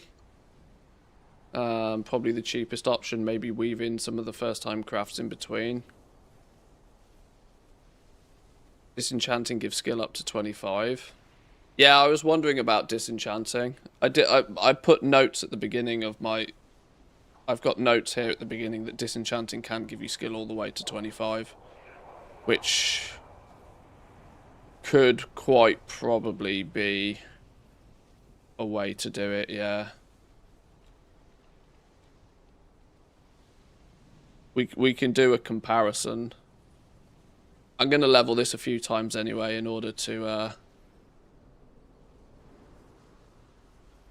try and find a more optimal route. You know, if you can do a route that, you know, if you can weave your way there but save yourself a bunch of gold, it's worth doing. The alternative is just take the path of least resistance and bang it out. Because let's not forget, people are going to want to do this on, like, fucking God knows how many characters. So time is going to be of the essence to a lot of people. They're going to want to be able to spam it relatively quickly. The least amount of steps in the guide, the better, really. The fact that doing those disenchanting will also get you your weekly knowledge points as well does kill a bunch of birds with one stone, doesn't it? Yeah, that path to 25, just making a shitload of these and then disenchanting them all could very much be a play. Let's continue on this path just so that I complete this one and we have an idea what's going on. Runes of avoidance, or that, yeah, runes of avoidance is the cheapest. Yeah, it's one of those. This is over three times the cost for the fact that it's a guaranteed one.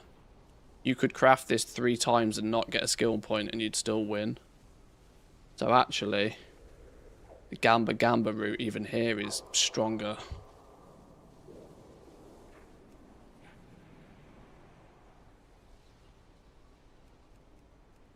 Let me watch what happens when... Do these instantly go green? They go green at 22. In that case then, you just take the guaranteed. But yeah. Crafting rods, then disenchanting to get to 25 might work. I live in fear of clicking the 24/7 channel and not realising it. Welcome Impact B, good to see you, my man.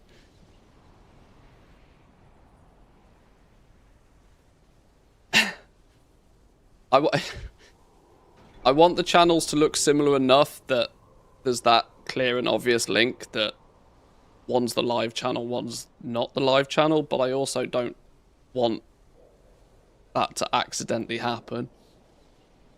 The suggestion has been put forward already that maybe I grayscale the 24/7 logo just so it's the same but different. I don't know, we'll see. I'll figure it out.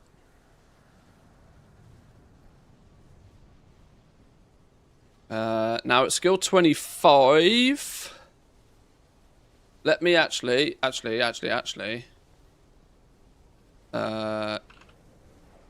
yeah, at skill 25 is the point where all of the gleefuls have grayed out, I think.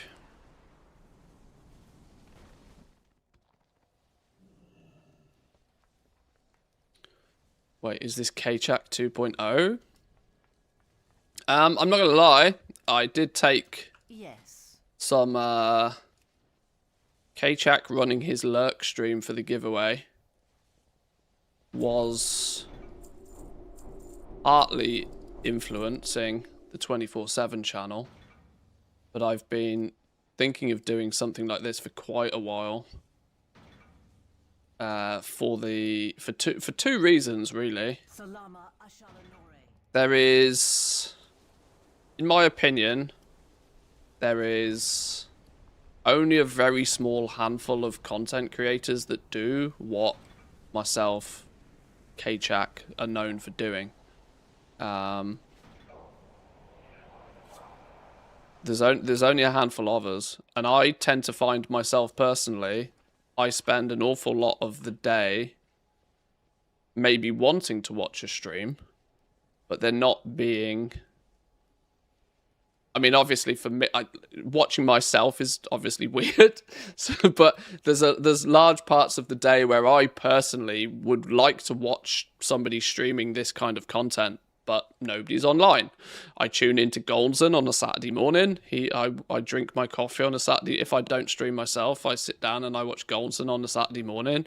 There's not too many people that are, you know, doing this sort of thing. So I thought, well, if I have that mindset, I'm sure other people maybe do as well. Maybe, and this is just a theory, it's a test at the moment, maybe if there was, you know, a stream up at those odd hours of the day, it might be useful for people. I also know categorically that my stream time when I'm live has been offensively bad for Team NA for the entirety of ever. Now, I know Team NA could, in theory, just come to Twitch and click on the VOD and watch the VOD or whatever, but it's at least if they're followed the 24/7 channel, they can, you know, it pops up on their sidebar, and who knows? I don't know. It might be helpful to people. It might not be helpful to people. I haven't really decided, but we can test it out. If people like it, then it's all cool. Last night I was watching you play Palworld. Took me back down memory lane. Yeah, I have thrown up some odd Blast from the Past VODs into the playlist as well. I didn't realise the Pal one had played already. Is that why you have a giant TV behind you to have a stream on? Yes. I could put the 24/7 stream on the telly. Haha, always thinking. Always thinking. Good idea. Just need to get a chat box on the screen. I added my chat to the stream today. It was easy to set up. Yeah, I've tried that a few times, but I've never found a place on the stream where I kind of like it. It could filter up above. So it keeps it all on like this side of the screen.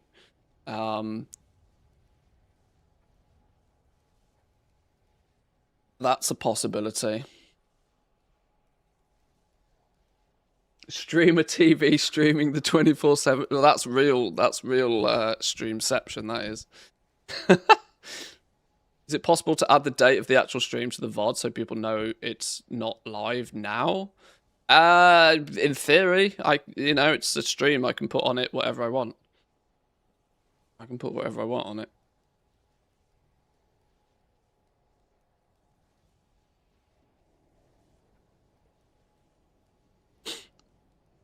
I don't want like just a solid text on there really too much if I can get away with it, but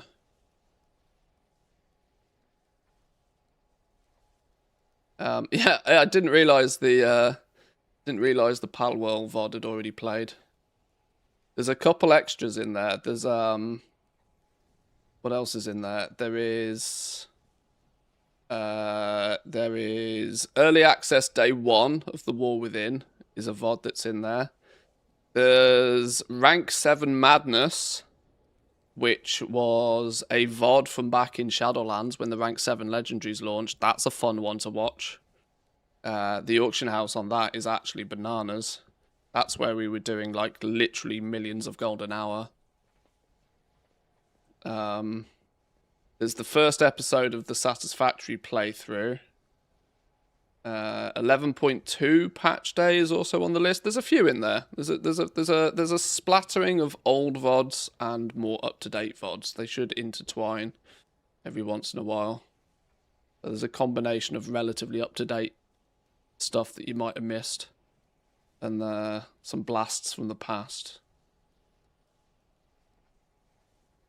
Are you making millions from the 24/7 stream? Oh, it's an absolute brand new channel. At the moment, it doesn't even have... It's not even an affiliated channel. There's no monetization options on it. That's not even an option. Although, unfortunately, there will be ads on it. I don't expect it will make any money, though. Ads on Twitch don't really make much. There will be ads on it whether I like it or not, because unfortunately that's just Twitch's rules. Twitch basically gives you affiliate as soon as you qualify for it. They don't really give you much of a choice anymore. And then that's basically Twitch going, we're going to play ads on your stream. It's not a lot I can do about that.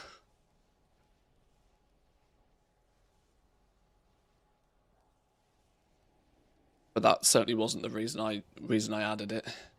I'm going to be honest, the number one reason is to drive a bit of traffic to the Discord, if I'm honest. That's the main advantage, really. Considering we're now in, we're now in hype season for the new expansion. Get some activity going in the Discord is my main goal.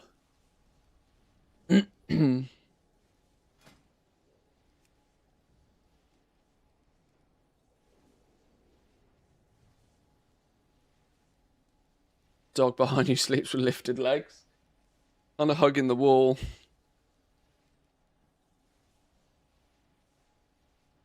Solo's kind of, he's hugging the wall.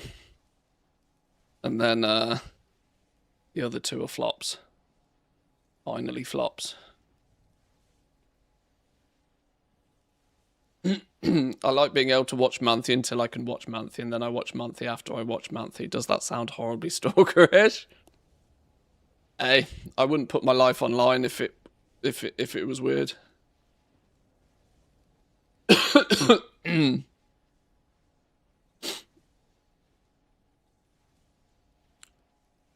Farewell. Okay, but yeah, at skill 25, we're not, like, going to be crafting those anymore. So we either do the Gleeful Glamours really early, or we just spam them out at the end for knowledge points. And I think for the cost and the benefit, it's worth to just bang them out at the end. That seems like the faster, easier plan of action. So let's, no, I need the trainer, What dude. needs bring you here? May the eternal Ow. sun guide you. Glory No. to the Sindora. There we go. 25 to... Where are we going? Illusionary Adornments. Oh, okay. Yeah. This is actually where it starts getting a bit cheaper. Yeah, those first 25 points, I think, need to be optimized a lot. 10 of these.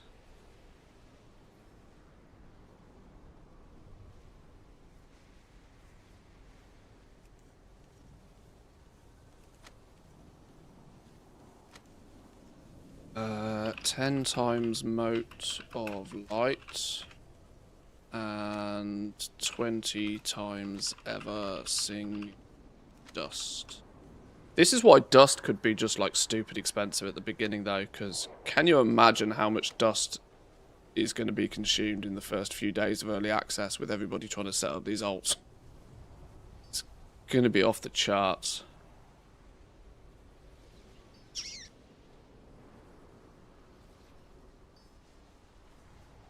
What were the runes of avoidance costs? Oh my god, it's another one of those. It was another 75 dust and 15 shards, wasn't it? Yeah, that first 1 to 25 is way too expensive. The disenchant route, I think, is gonna be much more viable, depending on just how many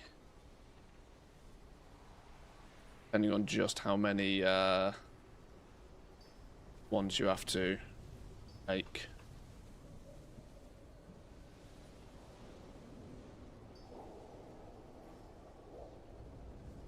Okay, 35 to 40.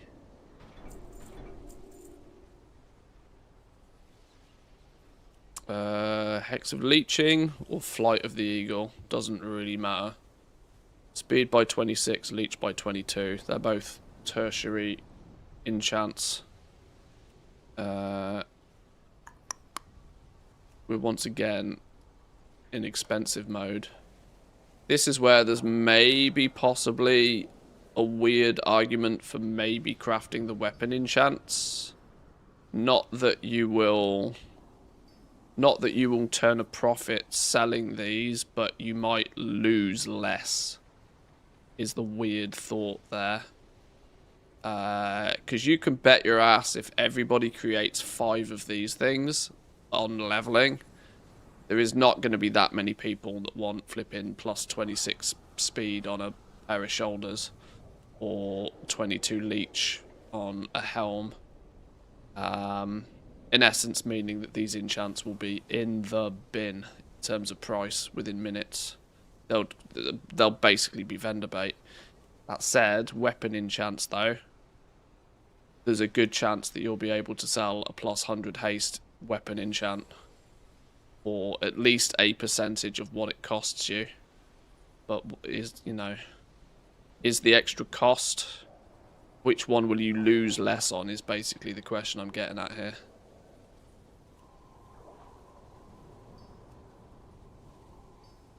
if you lose less, it's still better to take the path of losing less.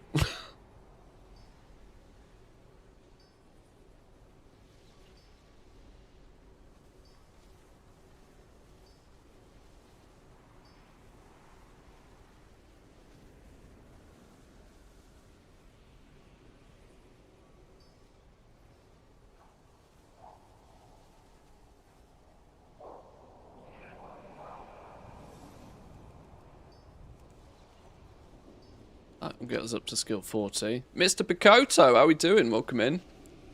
Good to see ya. We're tinkering with enchanting today. We're breaking the back of the camel, trying to get an idea of what the enchanting concentration builds are going to look like.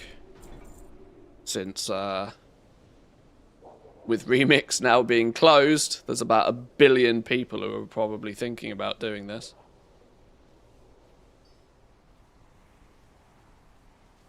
And then once we've hit 40, from that point on, we actually do the wands, I think. These become... This is another one of those. This is another one of those which one loses you less.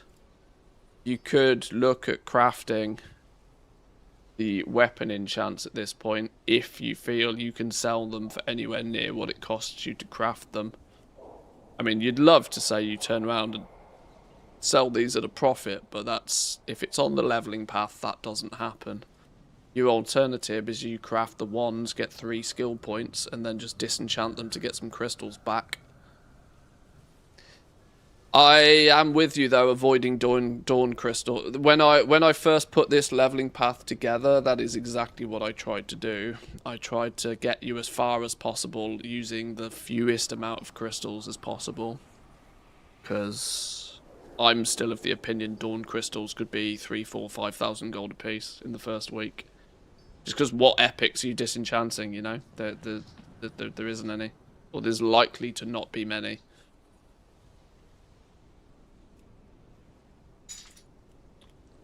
But, you know, at the end of the day, it doesn't matter if, you know, if dawn crystals are 5,000 gold apiece, but you can sell this normal quality enchant for 10k, then you just do it, right? But it's often damage limitation when you're leveling up a profession. You just want it to cost the least and be the quickest way to do it. But you can, in theory, craft 4 of these, which will get you to 52. Quick maths. Yeah.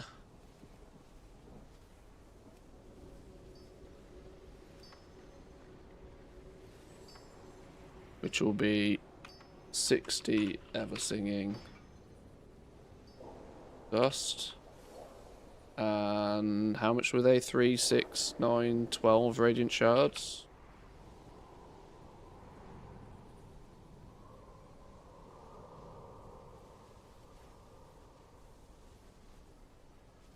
And boom, 52. What did we say we needed? 55. We need 55, really, don't we, to get these next 2 weapon enchants? Is mostly what you're looking at. I wonder, you know, if these flipping recipe costs are going to stay the same. There's going to be a bit of a sleeper cost in just buying all the flipping recipes. You might spend 5k just buying the damn recipes. Which means if you are not going to craft them for first time knowledge points, or you're not going to craft them for concentration, you're probably worth saving the gold and not picking up the recipe from the trainer. If they're going to cost 880, 200 gold apiece. Every penny spent is like penny you have to recuperate before this adventure's profitable.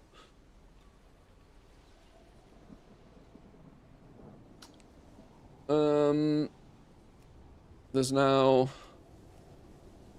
is where you are. No, enchant ring, arcane mastery.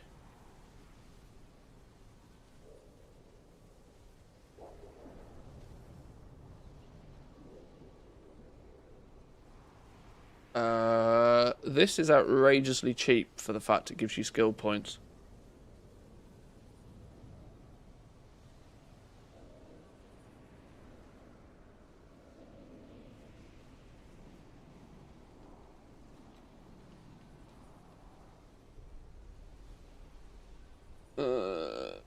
Okay, I think we actually craft this like as many times as you want. But for the purpose of concentration, you might just craft this 3 times to get to 55.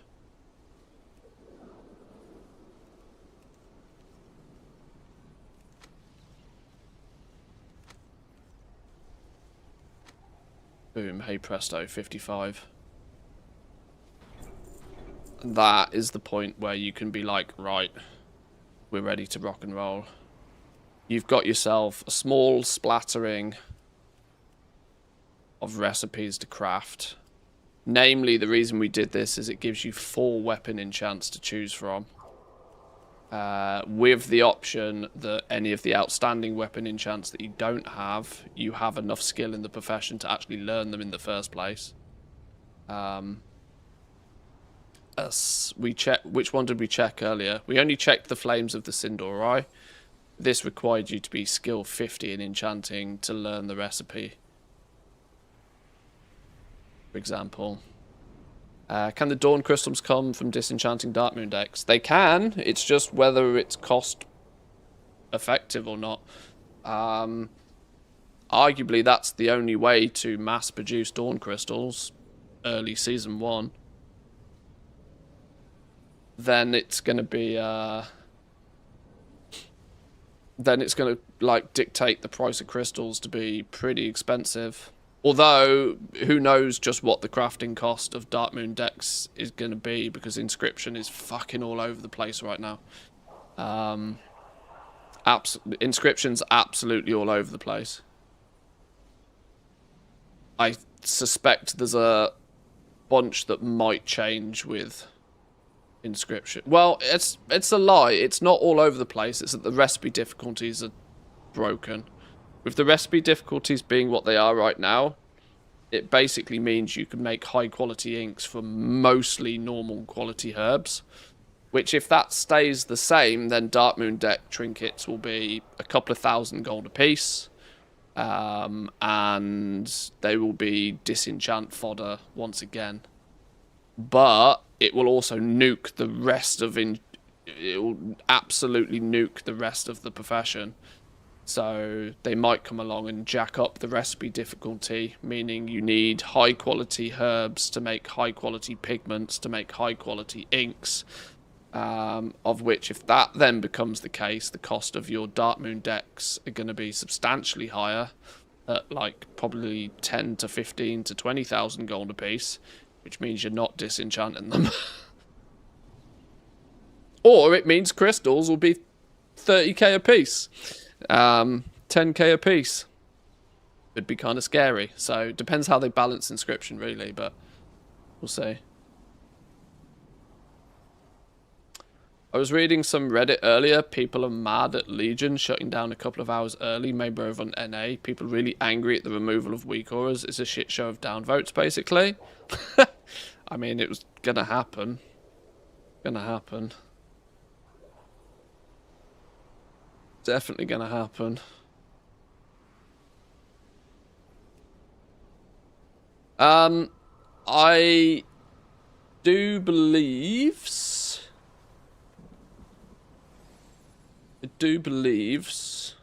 that it might be too expensive to level enchanting via this path.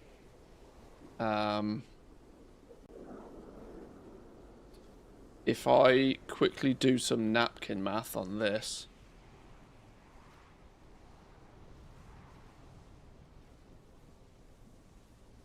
Let me do some napkin math on materials here. Now this is of course only for the first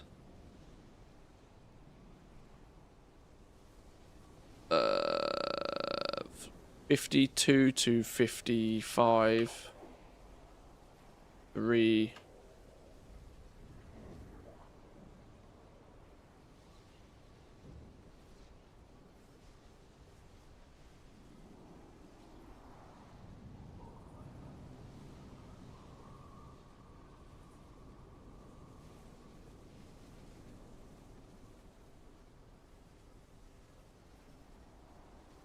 This is where concentration builds will stop. builds will continue on. 3 of those was... What were the Armani mash? What did we spend on those? I think it was 45 Ever Singing Dust. And 9 Radiant Shards.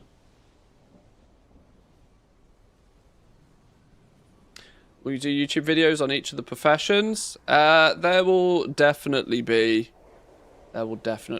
some YouTube content for sure, yes.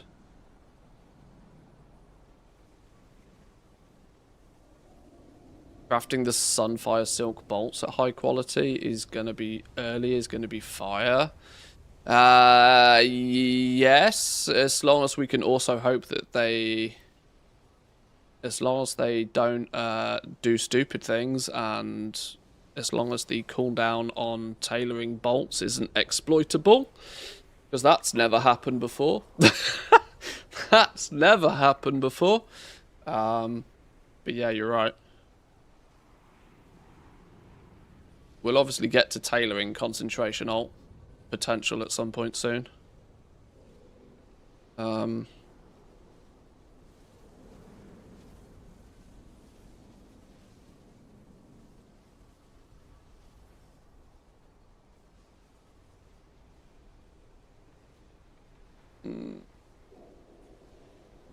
Yeah, let's jot down what these cost.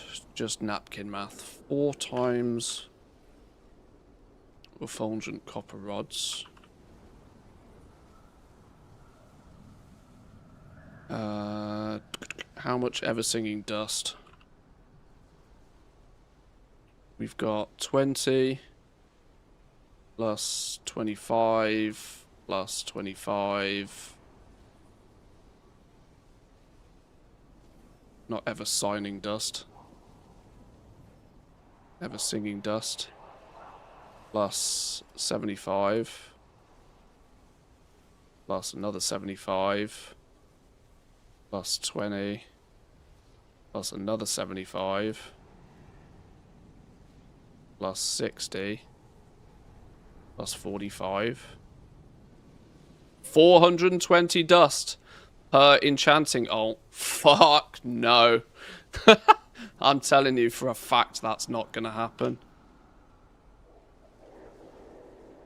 This path is nowhere near efficient enough.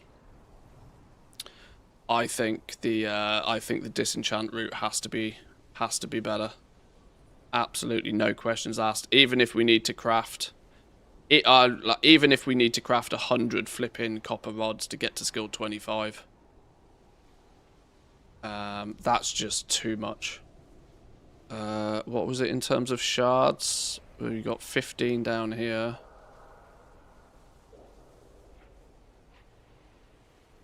15 shards plus another 15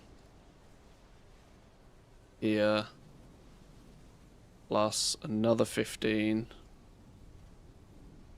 here plus 12 plus 9. 66 shards. 66 radiant shards. Any other materials in here? Moats. There's a bunch of moats in here. 10 times moats.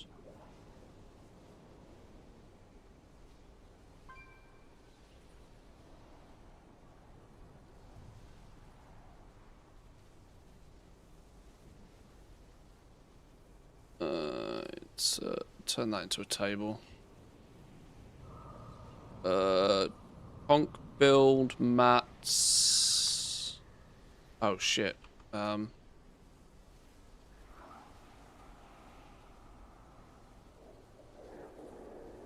Hang on.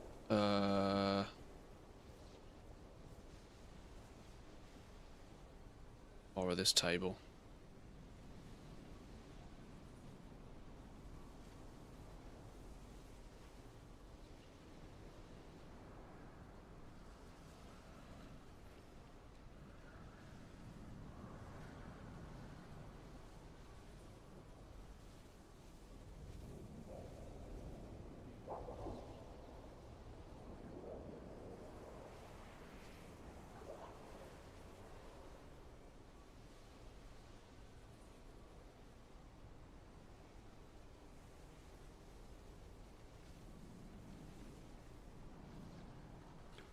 Why is this whole table in the middle? Where's my table options?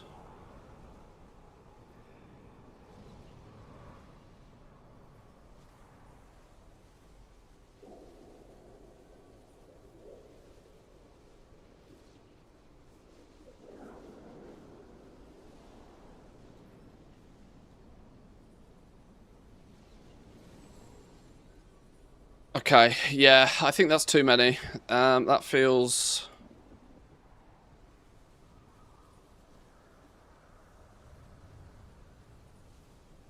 That feels like far too many. At least 100 gold each for I mean, yeah. At this, yeah. If every single concentration alt needs 420 dust, it's ripperoony. Even at, you know, even at 20 gold apiece, that's starts to be silly money. Starts to be silly money straight away. Let's redo, but with the disenchanting path, just for comparison. Because yeah, I'm relatively convinced that's too expensive.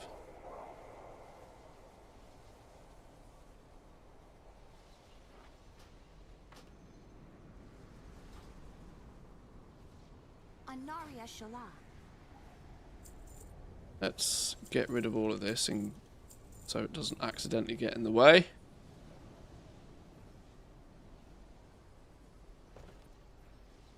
And let's try again.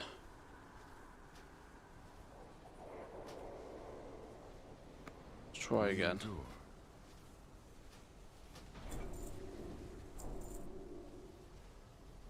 If we take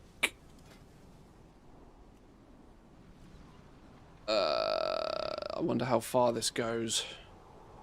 Just by 20 to start with. We assume 20.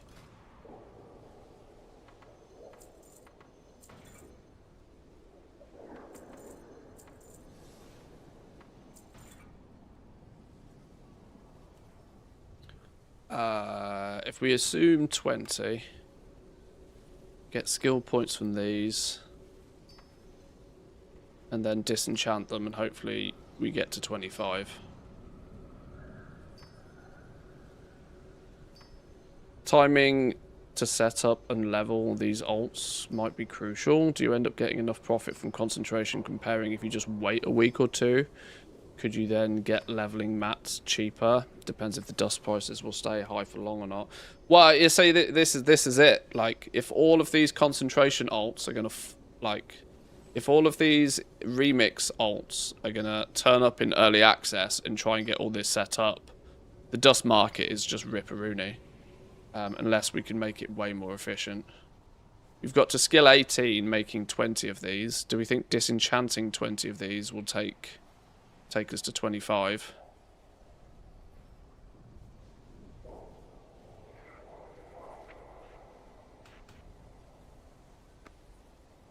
Is 20 going to be enough?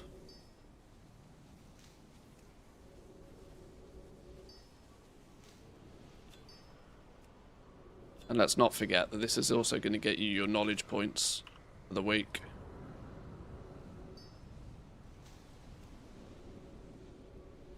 So if it does get us to 25, it's going to be, I think, a lot more efficient.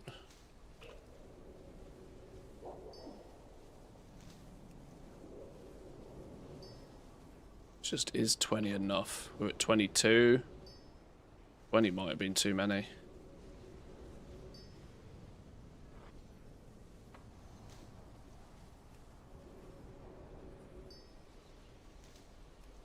I haven't switched auto loot on for this character, which is really silly, but whatever. 23.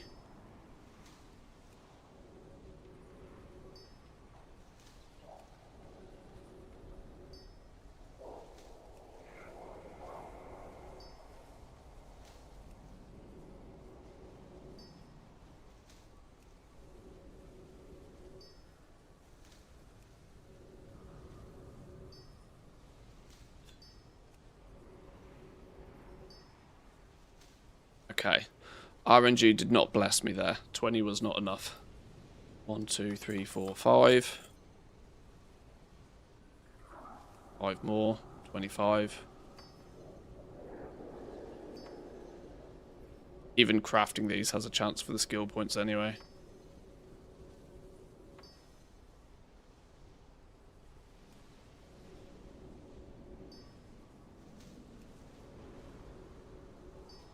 $24.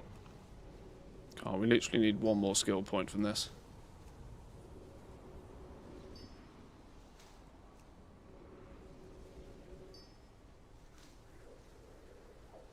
Okay, still 24.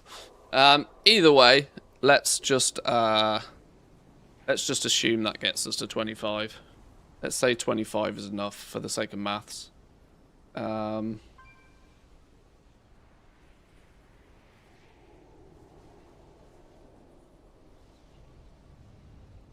So we went through 25 times 5 is 125 dust. But of course, we actually got a bunch of it back. What I should have checked is just how much we got back. We actually got 2 to 3 dust back per. So I think it only cost us an average of like 2.5 dust per craft.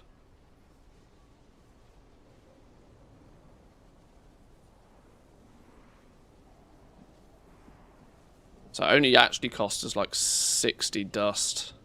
60 to 70 dust. To get all the way to skill 25.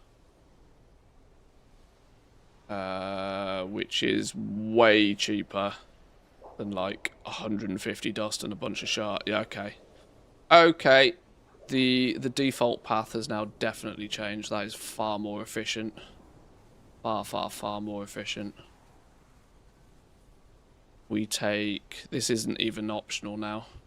Disenchanting can provide you skill points up to... Skill 1 to 25. You're going to craft 25 runed, fulgent, copper rods. What did I say? It was 525.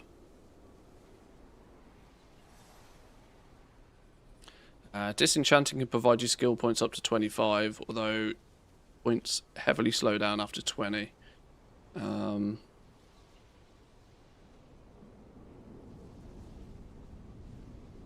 That's not even optional anymore.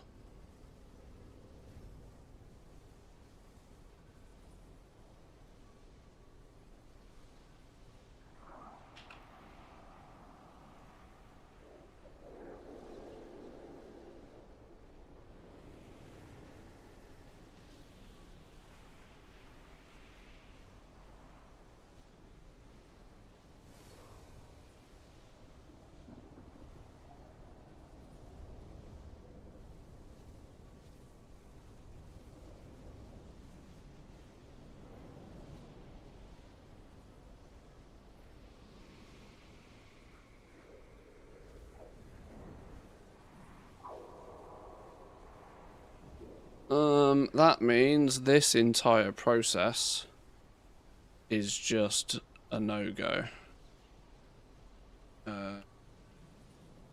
We skip that and then we start with the illusionary adornments.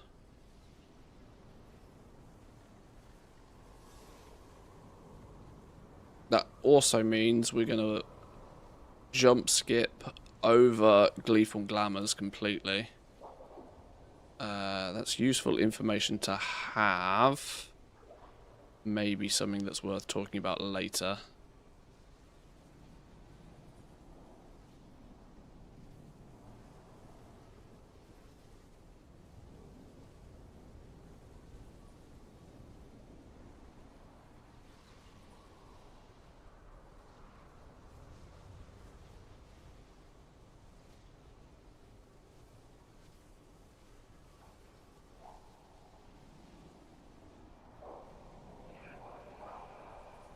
Clean this up a touch. Found this infographic that might help. Wait, what was this? What is this?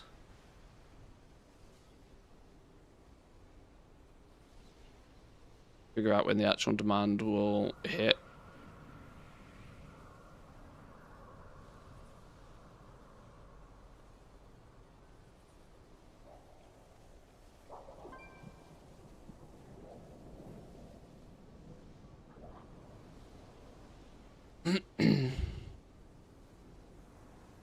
27th early access opens. Normal, heroic, and M0 dungeons. These M0s are going to literally be the only other potential source of crystals early on. But the fact is that most people running M0s, the gear that they get, there is a very strong chance they're going to equip it and not disenchant it. They're certainly probably not going to be skilled enchanters who will even have a chance of getting high quality dawn crystals when they do disenchant it. So yeah, these Mythic Zeros probably won't contribute too heavily to any high quality dawn crystals. But is a small drip feed of dawn crystals all the same, starting in early access. Official launch a few days later, March 17th for the first raids opening up, like literally 2 weeks after that. And then a week after that, we get the Mythic Plus season and the Mythic Raid. It's not for an entire calendar month later do we get like the rest of the raids opening up. It's kind of crazy. Spellthread recipe drops March 17th in the Void Spire. As soon as the raid opens up, yeah. How's engineering looking utility-wise? It doesn't really have as much utility this time round, really. There's no, like... They've got rid of all of, like, the PvP bombs and stuff like that. Engineering is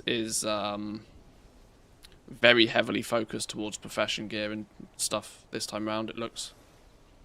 They have gear for, like, everybody. They got huge amounts of recipes, but there's always, like, very work order based, very heavily focused on that.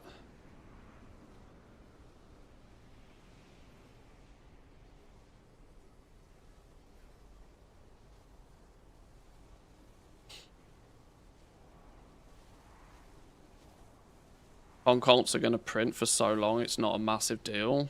Unless you're somebody that really gives a shit about gold. I know I'm spending a lot of time on concentration, but those that hang around here a lot will know that I'm not that positive that concentration is going to really make anybody that much gold for very long at all. I'm not convinced that it's the big win that everybody is banking on. I'm doing it because people want to know about it, but I'm not convinced it will be a very long-term play. I certainly don't think it will be even half as lucrative as it was in the War Within, which will be problematic for people who have spent the last, 90 days of their life leveling alts like an absolute crazy person.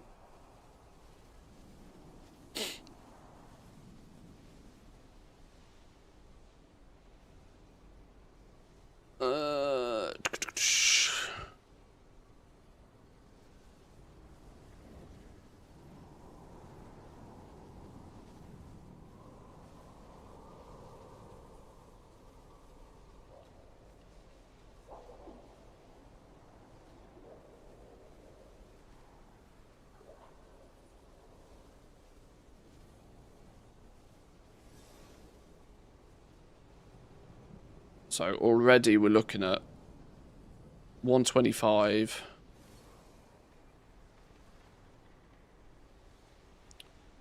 $125 plus 20 plus 75 plus 60 plus 45.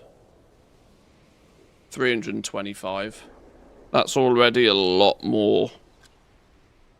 Well, a lot better. Minus, I suppose, 25 times 2.5. Let's just take 65 off that. You're looking at about 260 dust needed per alt, which is much better. Much better. You'll actually get a few shards back as well by disenchanting these wands.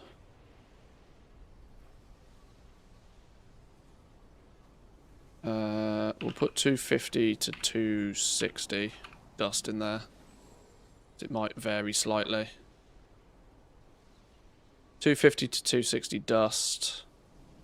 25 of those. How's that changed the amount of shards? 15 plus 12 plus 9, 36 shards, which is a lot more manageable. Still need the moats. Okay, that's better. That's better.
What do we think this is going to cost then? What do we think this is going to cost us? Do we think that...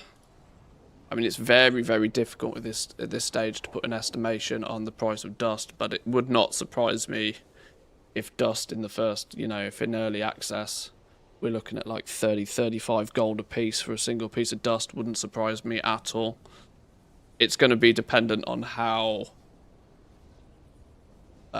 costly it is to make blue items and then shatter them down. It won't take long before players start getting that process up and running. But let's just do some quick napkin maths on the assumption it's 35 gold a piece for dust.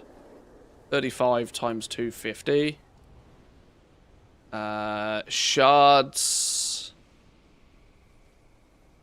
Shards probably aren't going to be too much more. They're probably only going to be 50 gold a piece. 50 times 36, 1,800. Just call it 2k for maths. 250 times 35. Just call it 9k. Motes of light. Let's assume they're 200 gold a piece. That's another 2k a piece. 2k. 25 refulgent copper rods don't really make that much of a difference. They're like 5 gold a piece. Rounding error, gold.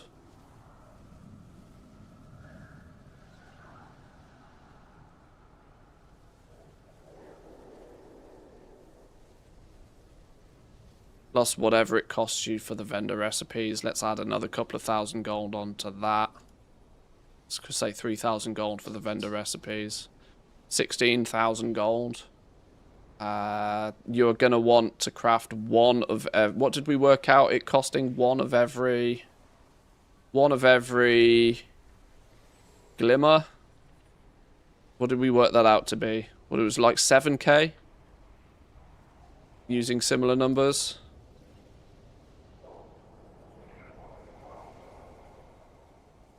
That's before you've bought any profession tools and accessories and enchanted it. This is the thing I don't think some people realise. It's gonna cost an estimated 20 to 25,000 gold per enchanting ult just to get them leveled up. I think. Did we get confirmation around the tools? We've not had confirmation on anything. There's not been a build for like 4 weeks. But definitely feels like at a, let's just say for the sake of maths, 25k. You know, there's those people right now who've rolled out a remix with 100 ults. Who could, you know, they're going to need to spend 2.5 million gold to set up those 100 ults. Those people don't have 2.5 million gold. If those people had 2.5 million gold, they wouldn't have spent the entirety of Remix setting all of this up. A 25,000 gold setup cost is expensive. What would be the estimated revenue for the first round of concentration crafting? See, that's the problem. It's almost impossible to predict. Obviously, as high as you can possibly get it, but you've also got to remember that who wants enchants on day one of the expansion, really? Like, this is the problem. There isn't really any strong demand. The supply is going to far exceed the demand. Sure, people might throw a cheap enchant on their leveling gear. They are very unlikely, but maybe when they ding max level, they might put an enchant on their heroic gear or their mythic 0 gear or something like that. But there's very, very, very little demand. Yet the supply of high quality enchants via concentration could be bananas.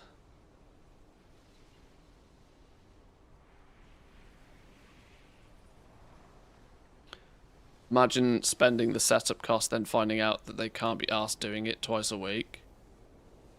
Yeah. I'm not spending 50k for an enchant on a Mythic 0 weapon, that's for sure.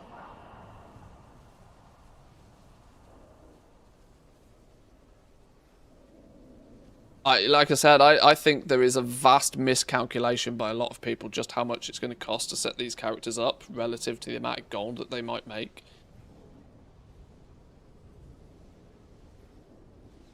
Because let's then look at it from the perspective of if you're spending 25,000 gold to set these up, once you've got it set up, you can only make like, well, we'll finish the let me re-level this up just real quick. We'll re-get to the point where we needed to be. Let me quickly get this to back up to like skill 55 and see what we craft in.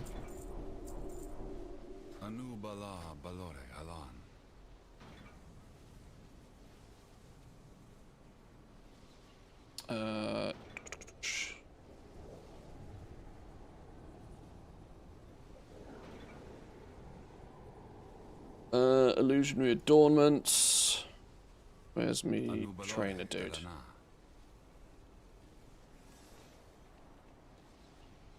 Where have they gone? Where have they gone? Oh yeah, because I didn't actually get where I needed to go. Whoops.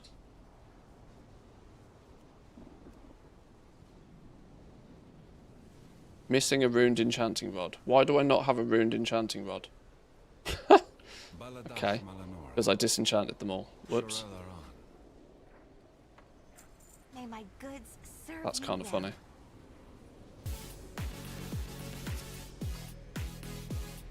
Now we have one. Hey, resourcefulness one as well.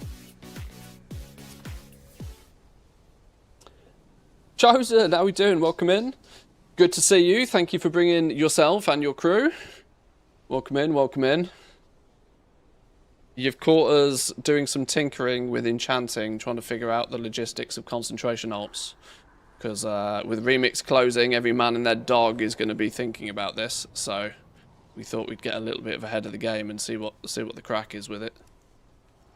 We've already determined that it could quite easily cost 25,000 gold to set up each enchanter. Which, when you consider just how many alts some people have, could get pretty spicy pretty quickly. Hope some people have got some gold set aside to spend on leveling.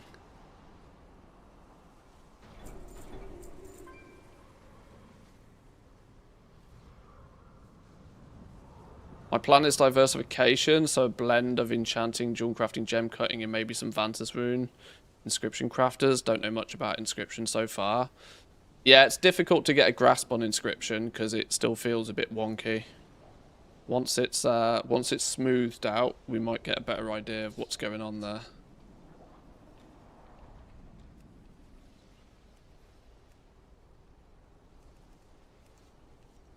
5 or 10 of these? Oh, it's 10 of these.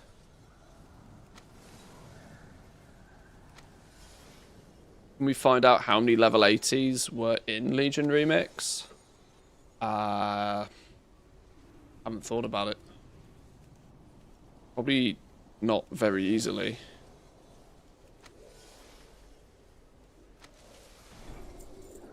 Probably, yeah, probably not without Blizzard telling us.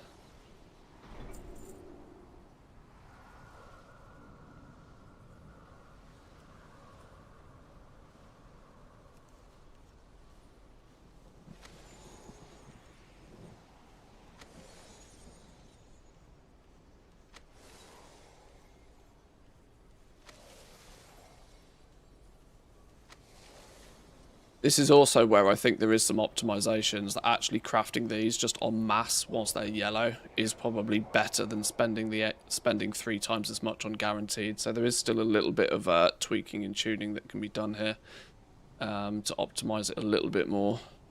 Maybe crafting, maybe continuing to craft these all the way up to 40, using a few more motes and a bit less dust might end up being the play. I think we might have to try and optimize the costs to dramatically reduce the dust consumption. There is some tweaks that can still be done here.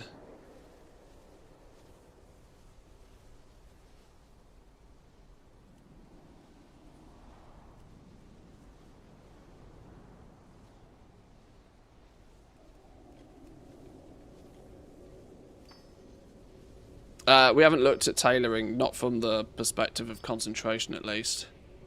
What we have figured out with tailoring is that it requires an absolute monstrous amount of knowledge points to get really good at doing anything. You have to spend points flipping everywhere. Like literally everywhere, it's kind of crazy.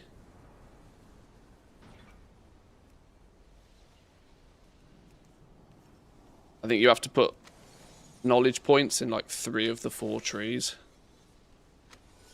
Just to get good at like making a basic bolt. It's kind of wild. Okay, so now let's look at, you've spent 20 to 25,000 gold potentially leveling up to skill 55. What are you then actually going to be doing? Well, if you don't want to be spending any more on recipes, you're probably going to pick one of these to craft with. The difficulty I have here is that I don't have low quality mats particularly. 183 concentration, meaning you could be making at least 5 of these if you wanted to, but these are not the things you're probably going to be crafting. You're going to be looking at crafting arguably the weapon ones. These is kind of where you're going to want to be throwing your weight about with. I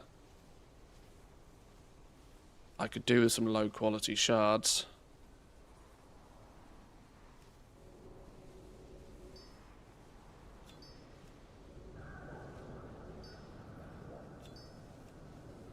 Just so the numbers are correct.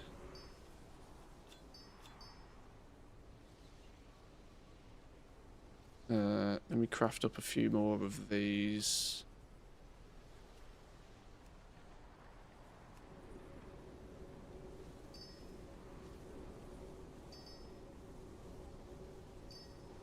What was the reason for the 55 skill breakpoint? It gives you access to the most amount of trainer recipes. Secondly, most recipes that come from outside of the trainers are likely to require at least skill 50 to learn them anyway. So let's say you go and, you know, buy a dungeon drop enchant or something like that. There's a good chance you'll need skill 50. 55 was just convenient to get the last few trainer recipes, giving you 4 weapon enchant options without doing any bonus work.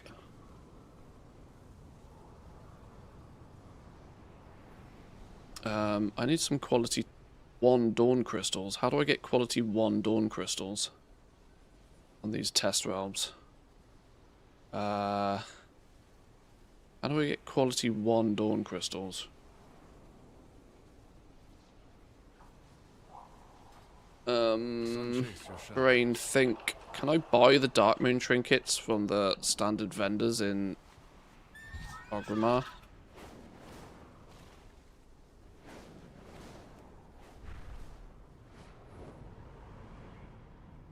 Where is it? Is it? This is the bank, isn't it? That's the bank.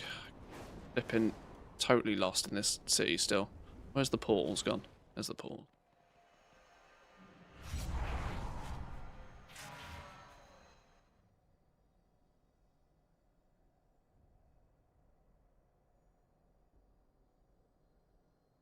Let me grab a drink quickly, hang on.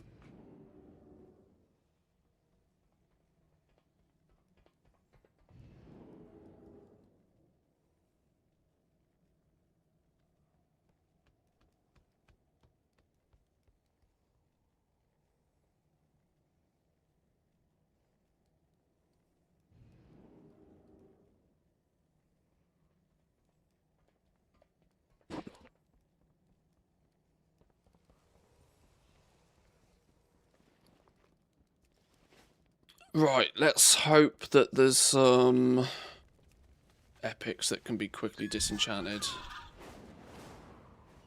One of you fellas has got to sell the basic trinket, right? Where's the basic Dark Moon trinket? Got to be some in purple here we can disenchant.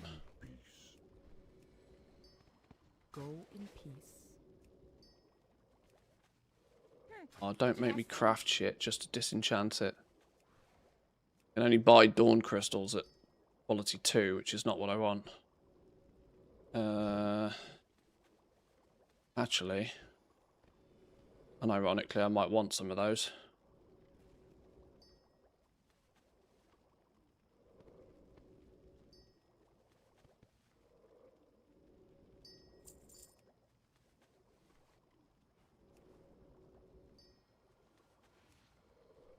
Oh, surely one of these has got to give me the basic. Oh, the sigils are transcribed blood. What? Why are these on the vendors?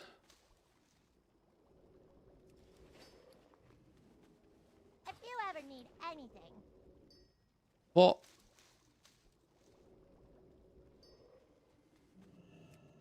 I can't use that. Fucking point is. What's the point of putting them on a vendor? Time is money, friend. Hello?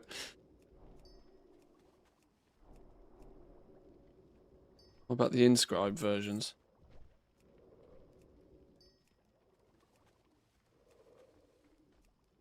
No. Flipping Lord. I can't use that. Oh wait, hang on. Isn't there a gear vendor around here? What about What brings you here? I disenchant this? May the eternal sun Aha! shine upon thee. Bazinga. There we go. That's how we get our... Looking for something Yeah, okay. We just, for now, disenchant a bunch of this. Okay, it's annoying we have to disenchant to get our Q1 crystals, but... the way is the way. Can you already gather knowledge points when early access? Yes, yes. Early access, you'll be able to do... You can't do weekly stuff. But you can you can fly around, you can pick up your one-time treasures, you'll be able to start working on patron orders, we believe. That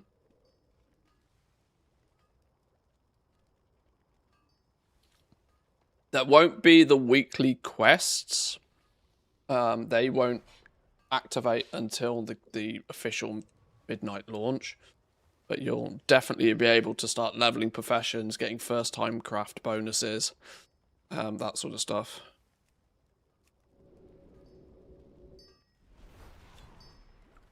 There's my big weekly points there. Let me turn auto loot on.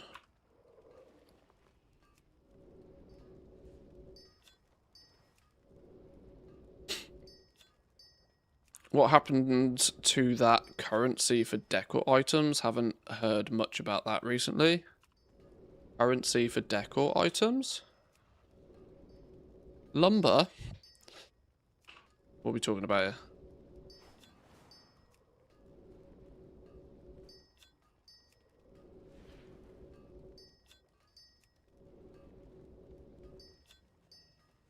Oh, hearth steel. Yeah. Yeah, good question. No idea. No idea.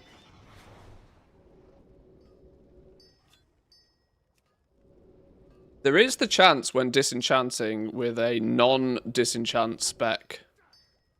I mean, I am probably 1 in 8 times getting a high-quality Dawn Crystal here. It's possible, but it's going to mean until enchanters out there spec into getting good at this, it's going to be interesting to see just how good they can get at this.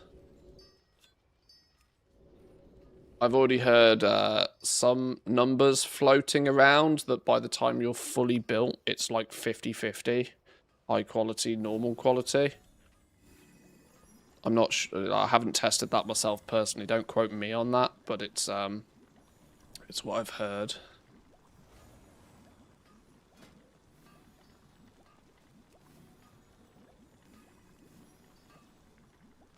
Okay, I need Arcana Weave bolts at quality 1.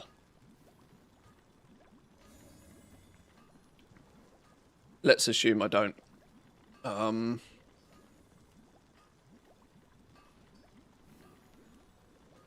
Well, the reality is it's still 463 concentration for a single weapon enchant. Meaning, on day 1 of getting this set up, you are not producing any more than 2 enchants per character. So let's say, for example, you've spent 20 to 25,000 gold setting this up. You want to somehow magically be able to make 10,000 gold profit per per enchant pretty damn quick. You're not going to be recuperating your costs instantly doing this. It's going to take you a few passes, I think. Assuming everything goes smoothly. Assuming things don't crash and burn.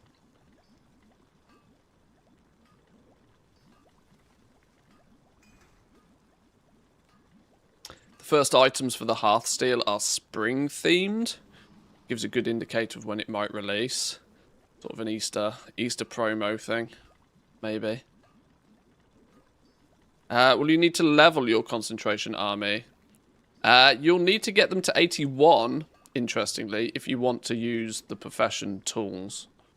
Tools and accessories have a 81 requirement. Interestingly, your runed refulgent copper rod is only 78 though. So maybe that's not a universal rule.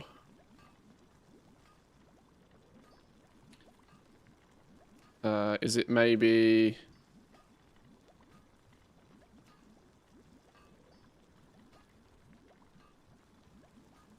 Doesn't indicate if there's a level requirement on these ones. Most of what I've seen so far requires you to be 81 to equip these. Which could be a bit of a sticky situation for these concentration alts as well. Unless they level up at least 1 level. Now, you'll get some skill points from first-time crafts and flying around picking up treasures and bits and pieces. It probably shouldn't be too difficult to get 1 level, but it's still some time that might need to be spent on every character, unless they do come through and rebalance all of at least the green stuff to be like 78, for example. Who knows? But generally speaking, no, you won't have to level them. If you need to do anything, you might need to get them to 81. But that's it.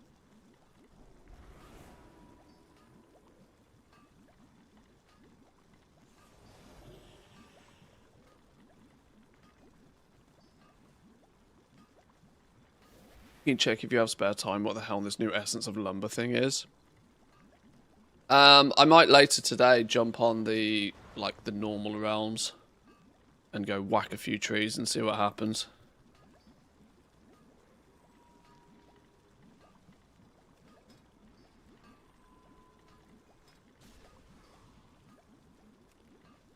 But pretty unanimously, 2 weapon enchants. Are you going to have shoulder enchants that will be of real need or demand at this point?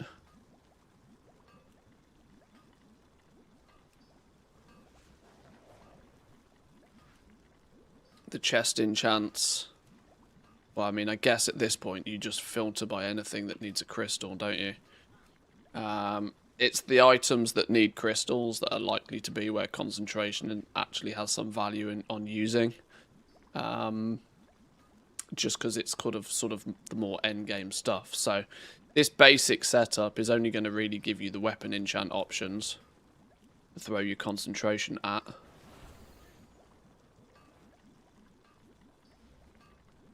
Which is 2 enchants. 2 enchants per toon.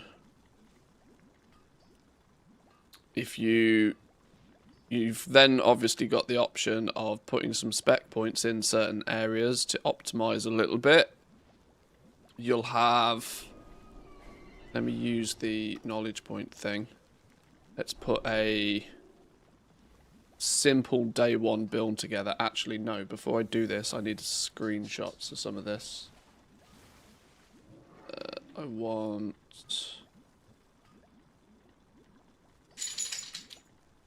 bit of a... Oh, I need to start writing out the details for this.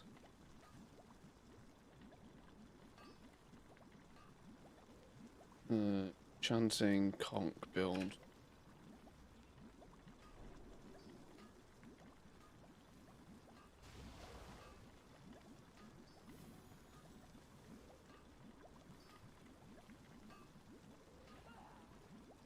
Stat to stack resourcefulness. Why am I doing this off screen? Resourcefulness. Minimum profession skill needed. We're going to say 55. Cost to set up could actually be high.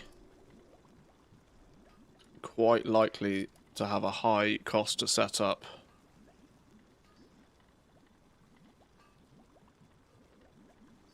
If we keep this in similar to what I did with Jawn crafting,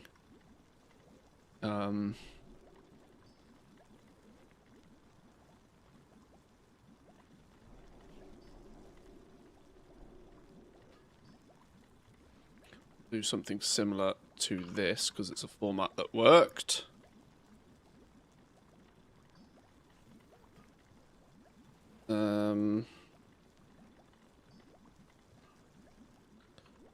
There are 4 weapon enchants.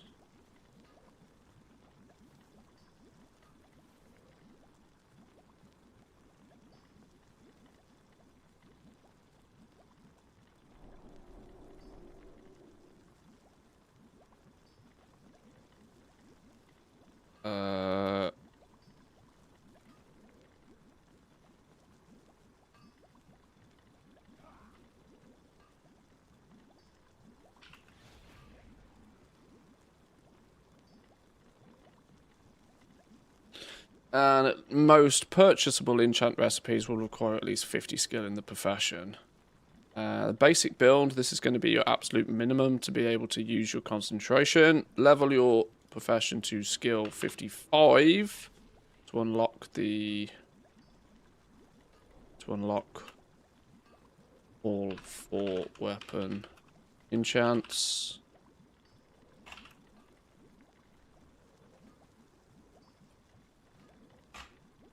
You can follow my enchanting leveling guide to skill 55 if you wish. Estimated materials required to level. This is still a little bit work in progress, wasn't it? But where do we put it? This was still slightly work in progress, because I do still think there's a bit of optimization to be had here, but that's at least a rough outline for now. Too many guides. Gold goblins will get access to these in the next few days.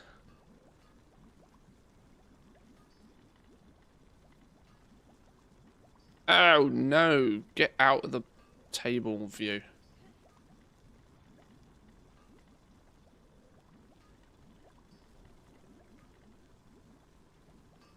Ah, flipping hell. Formatting going crazy. Get rid of that table.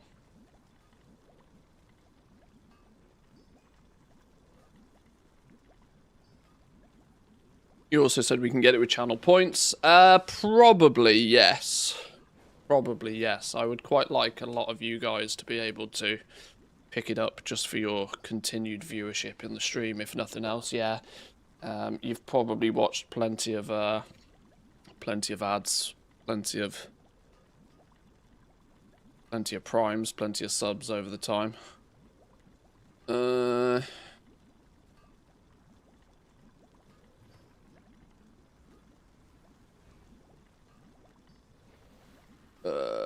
Now, for the jewel crafting one, the basic build was just setting it up. It didn't include profession tools. It didn't include running around picking anything up. Considering the cost is already likely to be 20-25k just to skill up your enchanter, I think the basic build needs to be just that.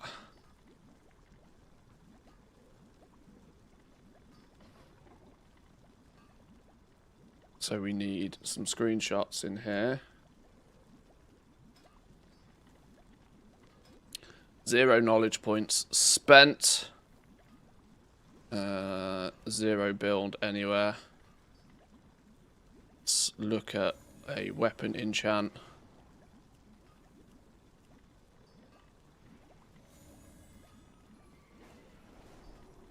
You're looking at, yeah, 463 concentration per.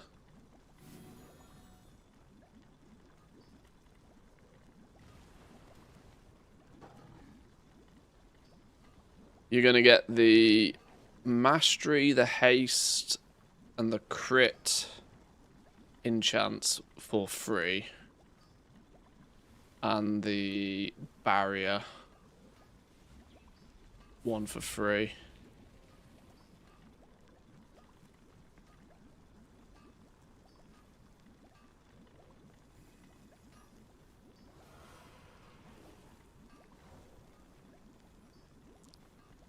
It costs an exact 32.5k points, right? Asking for a friend. I haven't even thought about that, to be honest. Like the overall guide isn't really even ready for like an early access launch, to be honest. But considering it's starting to come together, it won't be finished until midnight launch. You know, in fully usable state until midnight goes live anyway, but it's slowly coming together. Which one do I want to screenshot? I preferably want to screenshot one where I've actually got all of the reagents, but I don't think it really matters, does it?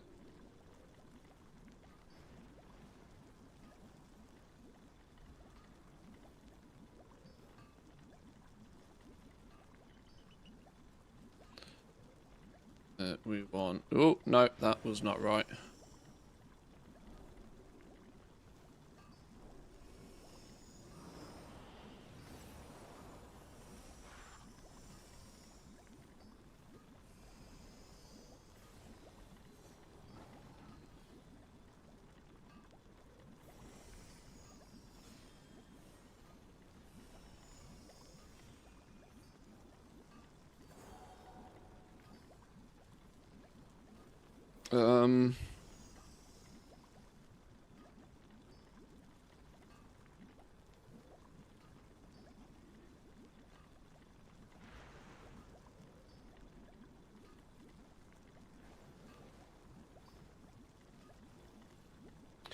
What was it? 463.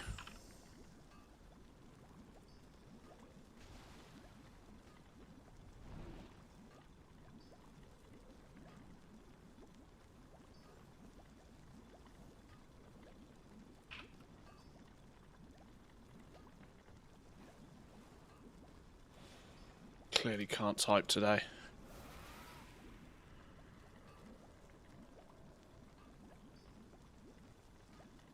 Anyone going to watch the race to the last kill? We saw that. And welcome in, chat, by the way. We saw that on Wowhead. I thought it was quite funny that they were sort of advertising a race to world last. Kind of funny. Is there any dirt or similar to get this time round? Yes, you will still need to fly around each week to pick up a couple of 2 treasures.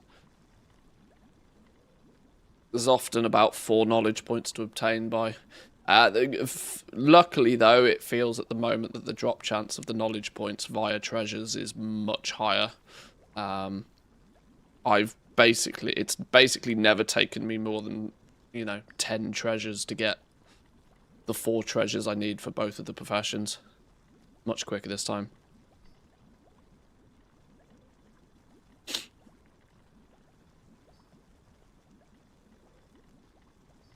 These guilds deserve it because it takes the longest. I'm sure they do. Even if you're max skill and epic tools and all the knowledge points, you still need about 430 concentration per craft. That's how they nerfed concentration alts, I guess. Yeah, there's we were talking about this earlier. There's absolutely zero reason to push for any form of ingenuity increasement, any form of concentration reduction. There's just no point. You absolutely stack everything you can into resourcefulness this time round. And you just make a relatively fixed amount of enchants per alt.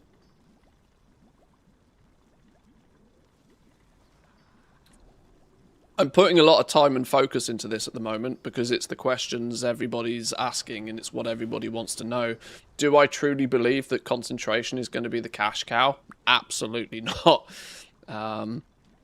But for quite a while now, ever since I've started looking at this, I'm like, this has been nuked into the ground.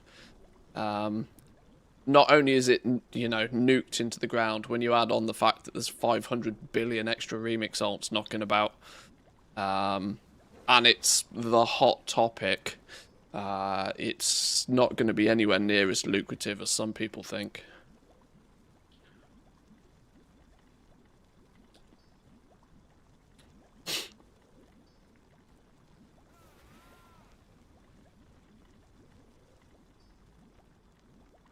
You kind of said that about the War Within 2, though. Still a cash cow. People made a lot of gold in the War Within, yes. But it was... The main thing is that the effort isn't going to go away, but the profit is definitely far less.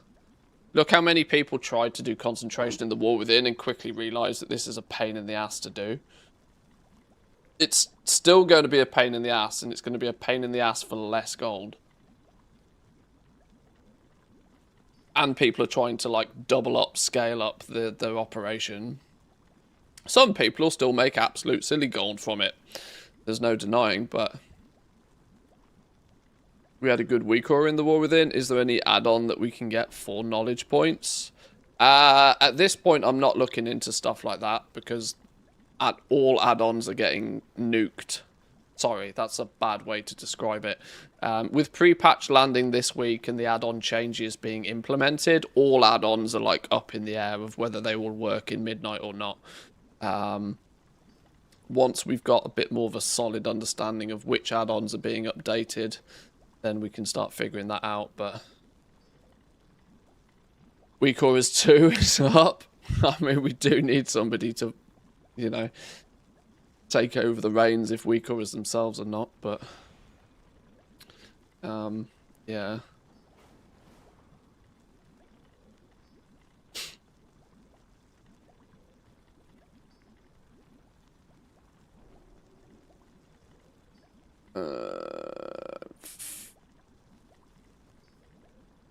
I actually want to just use the same format, to be honest, because it tells the story well.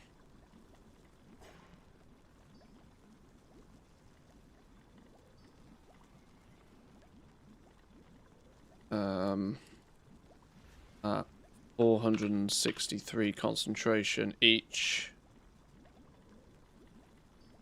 we'll only be able to make 2 every 4 days. now we can start looking at a slightly more advanced build. If you want to spend a little bit more time, spend a little bit more gold. It's not going to be all that different. In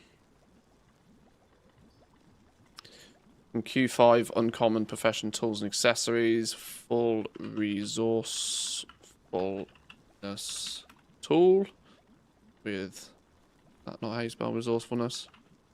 With a resourcefulness enchant as well. Collect your 8 profession treasure points. Renown knowledge point book. Where's the enchanting book come from this time round? Where's the enchanting book? Who gives that this time?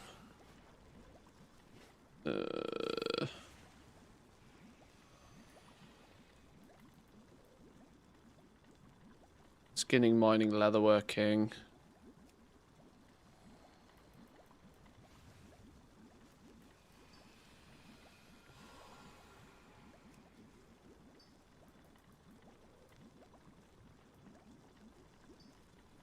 Herbalism inscription. Oh, is it Silvermoon again?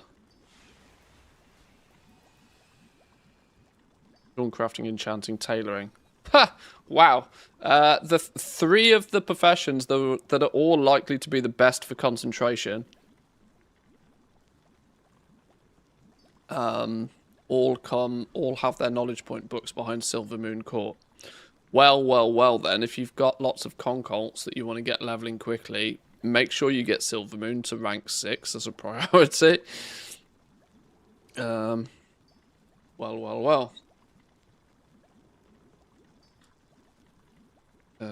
There is an additional cost.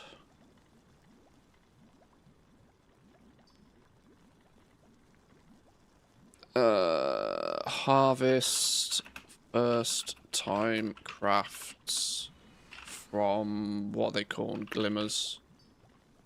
Gleeful glimmers or whatever the flipping hell their name is. What are they called? Where have they gone?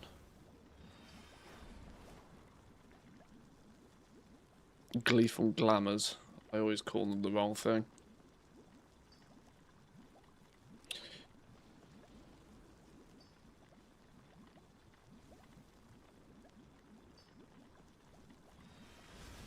Harvest first time craft from Gleeful Glamours. 24 knowledge points on offer for those. I think it's 24 points. Do you enjoy other parts of the game or just goal making? I very much enjoy other parts of the game. I don't really do too much of the like top end stuff. I'm not mythic raiding or doing high end mythic plus, but I'll dabble in most things. Which ones of the is there going to be any of these that you can't get your hands on?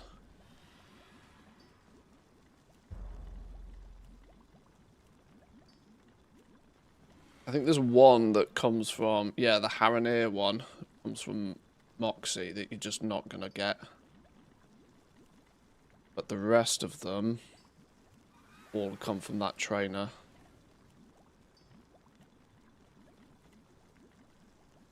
And will cost a few thousand gold. That's about maybe 10k to craft one of every one. Mileage may vary. How many is there? 1, 2, 3, 4, 5, 6, 7, 8, 9, 10, 11, 17, 18, 19, 20, 21, 22, 23, 24, 25. So yeah, you're going to get 24 knowledge points.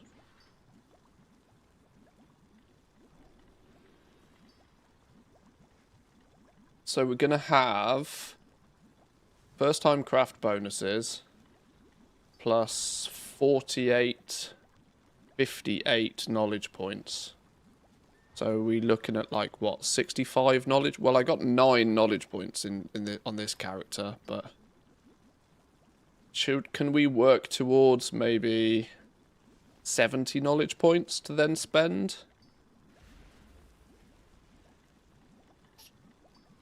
If we can get our hands on 70 knowledge points, I'm sure we can spend 70 knowledge points to optimize this a little bit.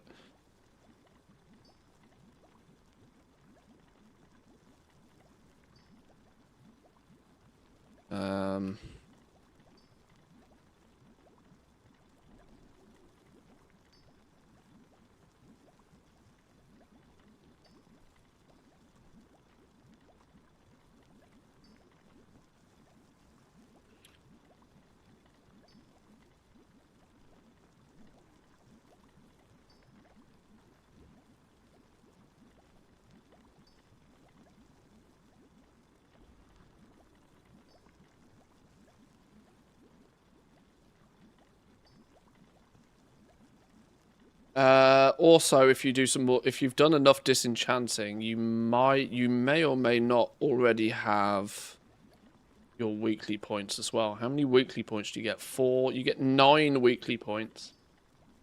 9 weekly points.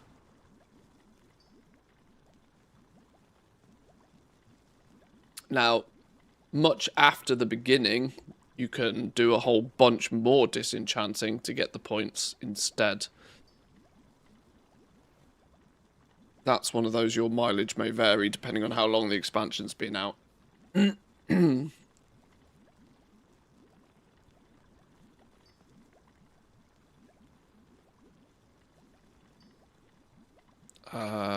Claim...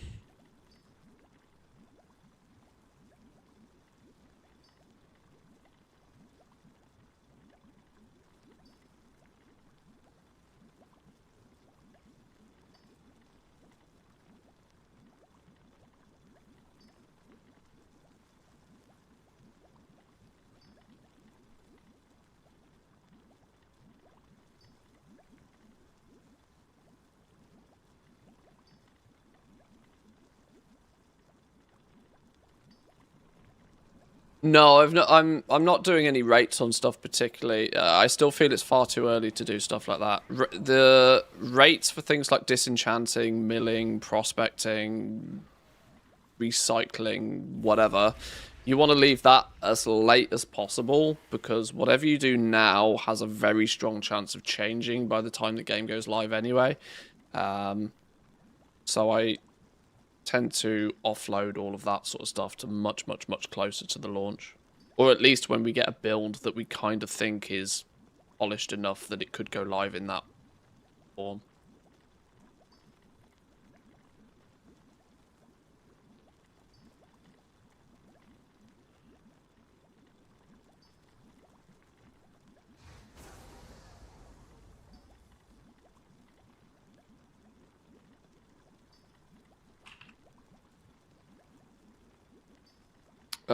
So what are we saying? 24 from the knowledge point treasures.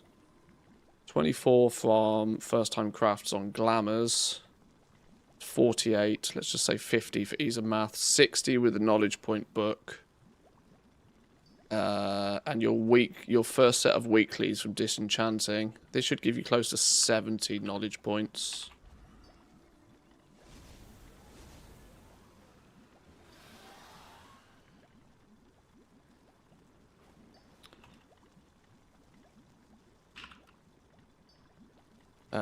So, with a rough 70 points to get you up and running then, where do we think we best spend those 70 points?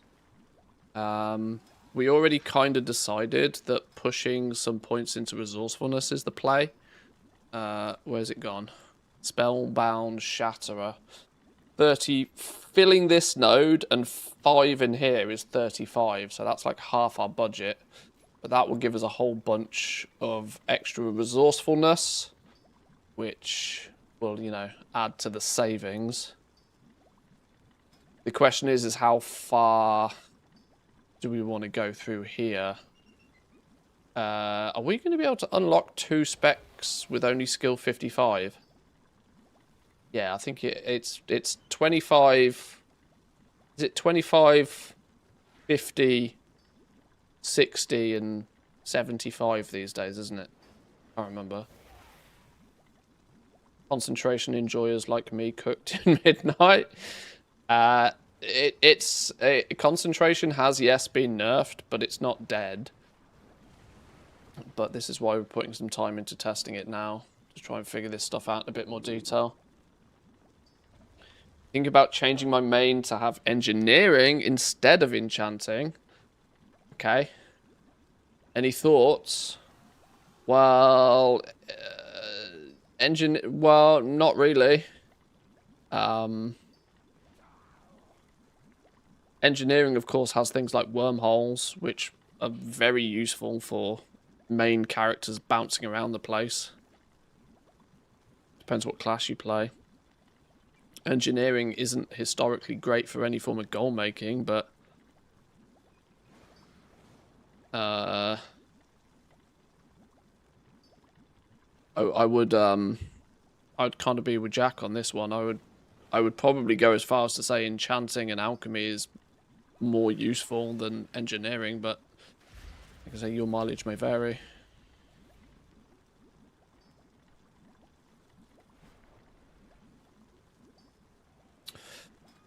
Stacking skill. I know we spoke about this a little bit earlier, but of course it's been a little while since we did. If our goal is to just try and craft some of these effectively, there's absolutely 0 point pushing into skill. Plus skill from knowledge points is a waste of time and a waste of effort and a waste of gold, because we've only got 2 qualities now. It's an absolute 100% waste of time to try and get more skill points. The only value is if you can ever get enough skill points to guarantee, which we never can. Or for you to cross a threshold here, we would need to get this all the way down to 333 concentration, though, to even try and get those 2 enchants to be 3, which ain't going to happen. Yeah, even full build, fully min-maxed everywhere, you can't get this down to 333. So unless they rebalance the concentration curves before the launch, which I don't expect they will, pushing for skill with these 70 knowledge points is kind of pointless. What you probably want to use them for, though, is for making the crafts that you are doing, the 2 crafts you do every 4 days, making them as cost effective as possible, which is why we're going to stack resourcefulness as high as we can. Or use them to unlock a wider variety of recipes, such as putting them into this tree, not to min-max and be super good at crafting one thing, but to just unlock more recipes. So where do we unlock recipes? And actually finishing reagents on them. Unlocking finishing reagents on these is not a terrible idea, because you might then want to eventually use resourceful routings, depending on how readily available these become to you, as a way of increasing your resourcefulness even further. Is it worth having a goblin character on each realm? It's why?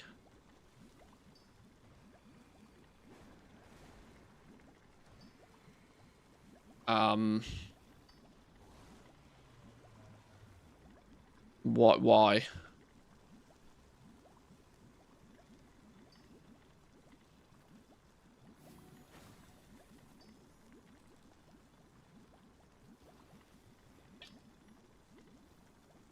Don't different realms have different prices for things? You don't need to make characters on all of the realms for that purpose. Some things, yeah, because of the 2 auction houses,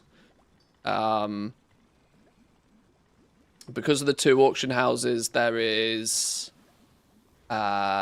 things like commodities, potions, enchants, gems, all of that is on the region-wide auction house, so that's the same for, like, that's the same for everybody. But your pets, your decor, your mounts, your transmog, all of that can vary between server to server. Recipes is an interesting one at the beginning of an expansion, actually. It's worth scouting for the cheapest place to pick your recipes up if you do want to buy a recipe, because they do differ from server to server. But what most people tend to do is they'll use the Undermine Exchange, so they'll use the Undermine Exchange and they'll search for a recipe. Let's just select all the War Within recipes just for now. And if you, on the Undermine Exchange, if you filter and have arbitrage mode on, it will show you the cheapest place to get that enchant. So let's say you want the chant of Burrowing Rapidity, which is one of the more rare enchants. The median price is over 250,000 gold, but you can pick it up for as low as 50. So then you'd select it, and it will show you exactly where it's listed and at what price it's listed for. And it's at this point you could turn around and say, right, I'm going to go buy it from Silvermoon, because that's where it's cheapest. And you just make a quick character on Silvermoon if you don't have one already. Yeah, and now it's gone. Yeah, the two of these are going to get sold within about 20 seconds. I can tell you that much for a fact, if they haven't already sold. But yeah, this is what people do to scout where the cheapest place to buy something from is. So you don't necessarily need to make the characters ahead of time, but you know, it's a 30-second job to spin up a level 10 alt. Vulpiras are very useful for this because they start standing in Orgrimmar right next to the auction house. If you have to check, it's already gone.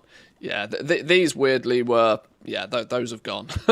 those two have already gone. This is what flippers do as well to find deals. They'll just go buy it from wherever it's cheap.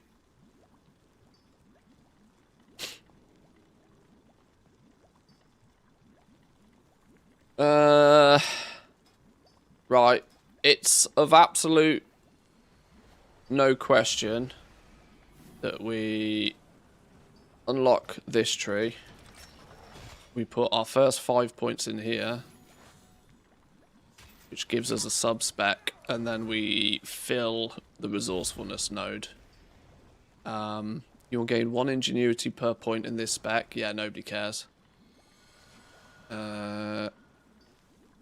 Slam all the points in here. This, if we look... We had a resourcefulness tool equipped because we crafted 25 of the damn things. Just equipped one of them. Gave us a little bit of resourcefulness. Going to bump our resourcefulness up to... That's going to push our resourcefulness up to 14%. That's doubled our resourcefulness.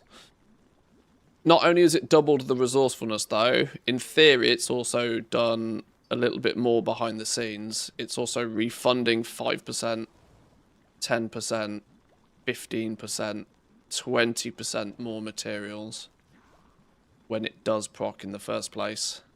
There's a little bit of a hidden bonus behind the scenes there as well. Now, in theory, what you could and probably should do is also look at getting one of these at quality 5 and enchanting it. Would be the better play here.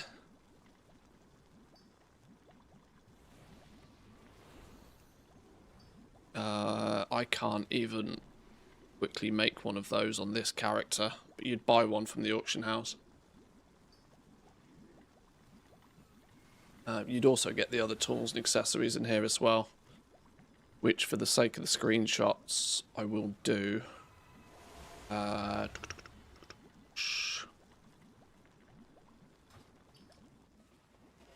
Some crafting orders in for them. Fashion equipment. Enchanting. I need a runed Ceravite rod. And I want one at Q5. The enchant can probably make one of those. Wait, hang on. No, that's not the right tool. That's the Dragon Isles one. What the flipping hell's going on here? Why is that at the top of the list? Why the Christ is that top of the list? Nearly ordered the wrong one then. Runed Refulgent Copper Rod. That's the one. Midnight skill.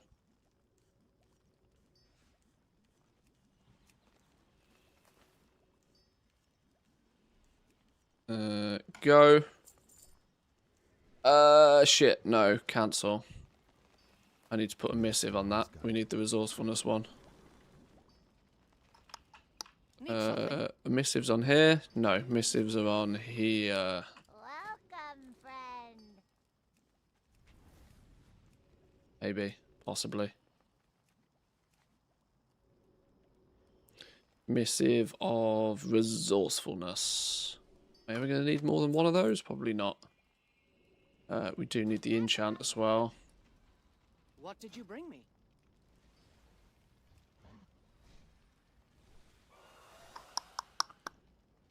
Oh, I made those and I put them in the war bank, didn't I? Which is probably the good one as well. Enchant tool. Resourcefulness, yoink. Let me get that hippo out of the way.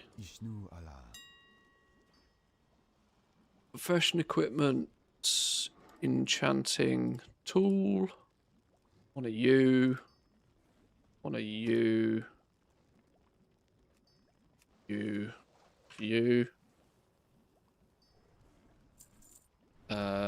We also are gonna want accessories.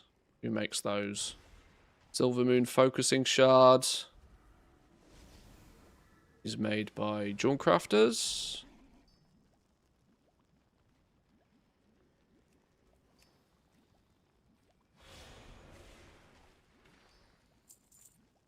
And we're going to want the other one. Bright linen enchanting hat. Oh, these are bugged at the moment. These are bugged. Well, we can assume that there'll be a little bit more. Okay, for the purpose of the screenshot, might grab one in case it then changes.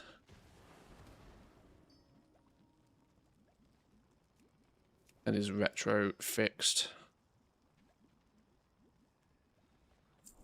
Good luck,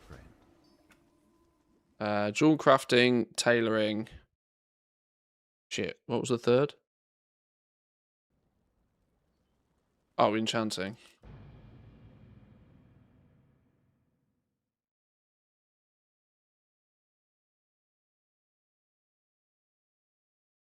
Had the YouTube stream on in another tab with the sound. It was 30 minutes behind. It took me an embarrassingly long time to realise that. Easily done. Easily done, don't worry about it.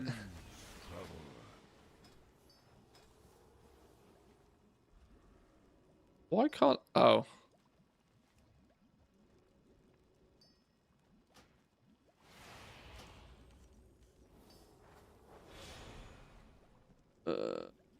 Yep, cool. Walk with the earth. All crafting, tailoring, and enchanting, I think, didn't we?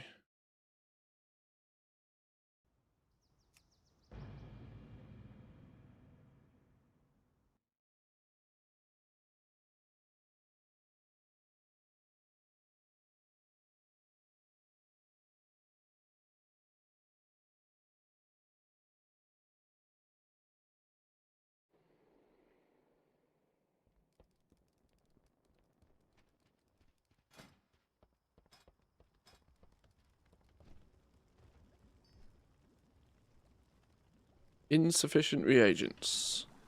Oh yeah, because I didn't send the rod over. Where have they gone?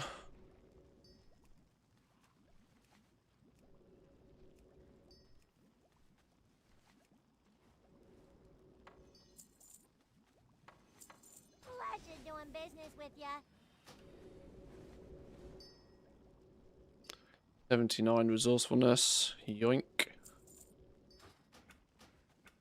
What was the other one? Tailoring. Tailoring.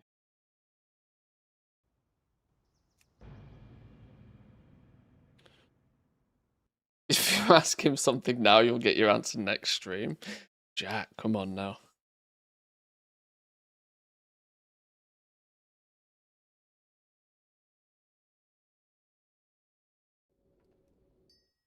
Took me probably 10 minutes to get over not being able to point out that the weapon that lets you auto loot has a cast time on it. Oh, it's like a 3-second. Oh, it has a cast time as well. Wait, that's. Didn't it have a? Do you mean a cast time or do you mean a cooldown? I know it had a 3-second cooldown on use, but does it also have a cast time? If you have to stand there casting something, it's probably slower than just clicking a few shinies anyway, isn't it?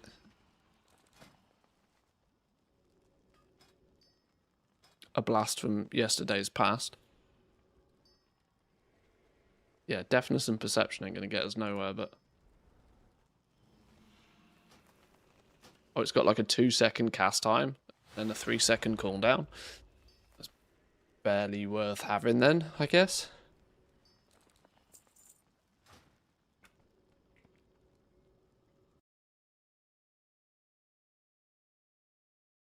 This is why we can't have nice things, Blizzard, isn't it? Okay, that should at least be some profession gear. The exact stats are not going to be perfect because the hat's bugged, but it will at least be a good estimation. I hope this pushes the resourcefulness to like 20%. That would be nice. Oh, hang on, I just gotta loot them, don't I?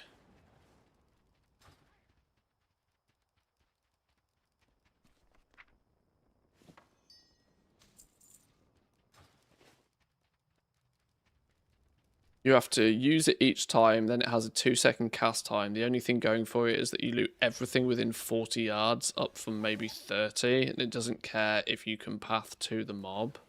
So it's useful that mobs that die in the air, ground, off a cliff or something. Oh, okay.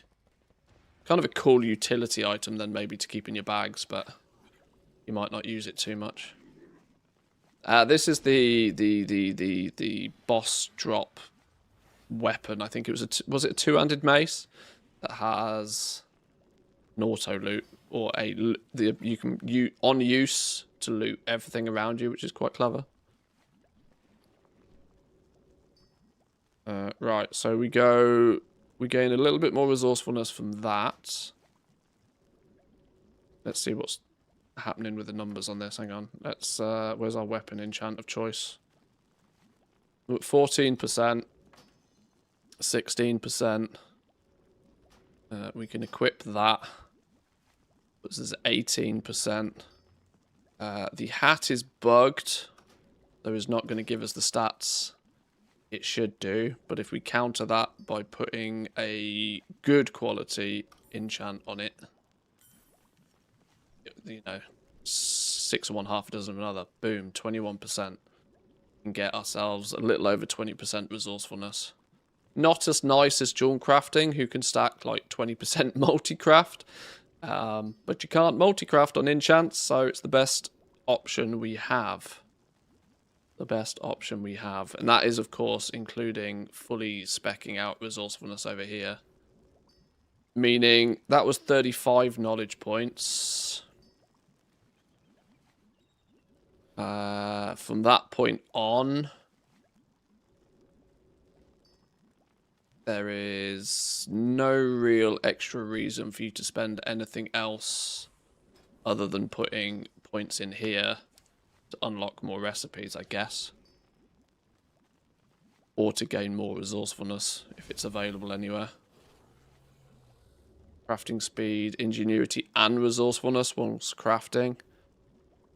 15 points in there. 15 resourcefulness for putting 30 points in it is like hella weak.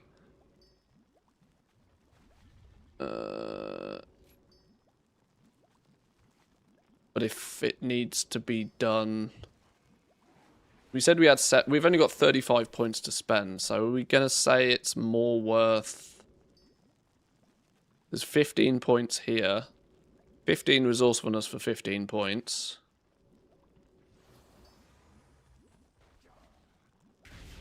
And it will also, by this point, teach us what, 2 of the sub-specs, which is 2 extra recipes.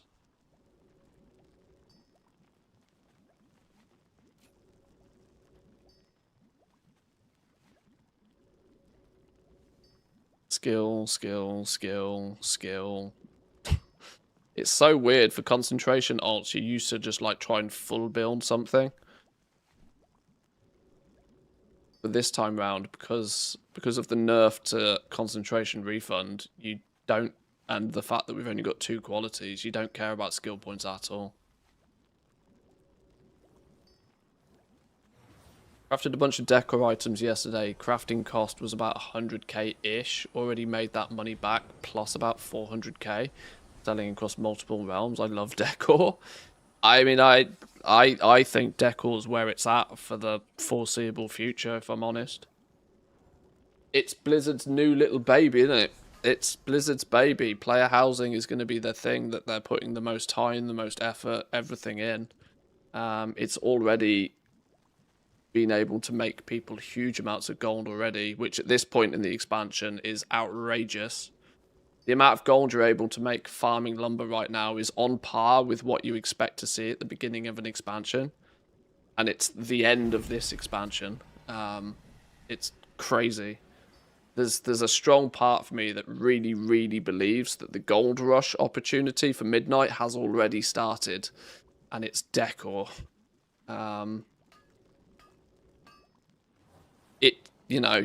You have to snowball it a little bit. You have to get, if you only craft 5 to 10 items, you might log on and not sell anything. But by the time you get 50, 100, 200 items listed, you'll start to see sales frequently enough that, it all starts to snowball and all starts to work.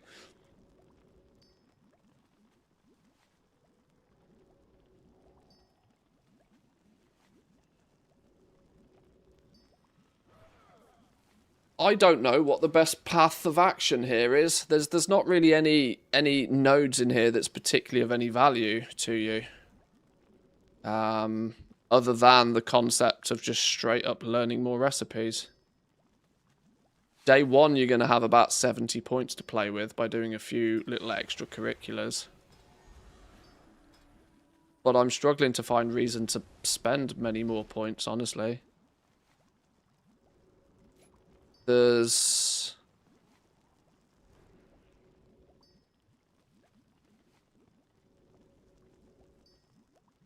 extending the length of time that your shattered essence lasts for equally doesn't really matter.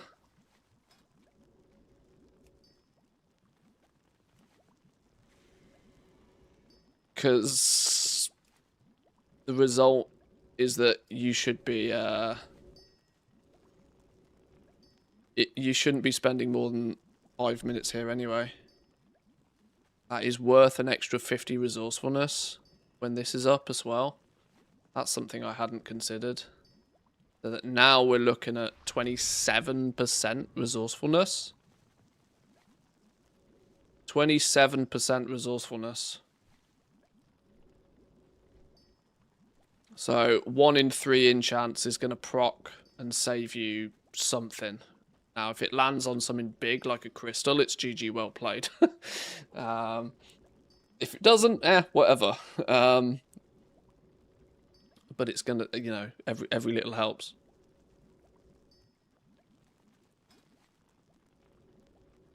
Any value in putting any points in any of this?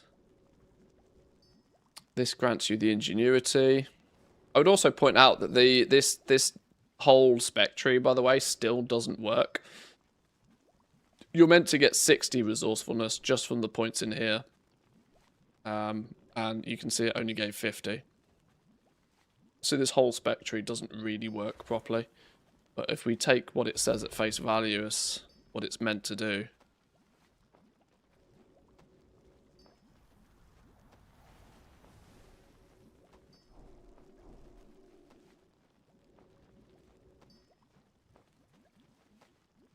We're at the moment at a position where we only have a 50% refund on concentration and only a 1% chance of it even happening.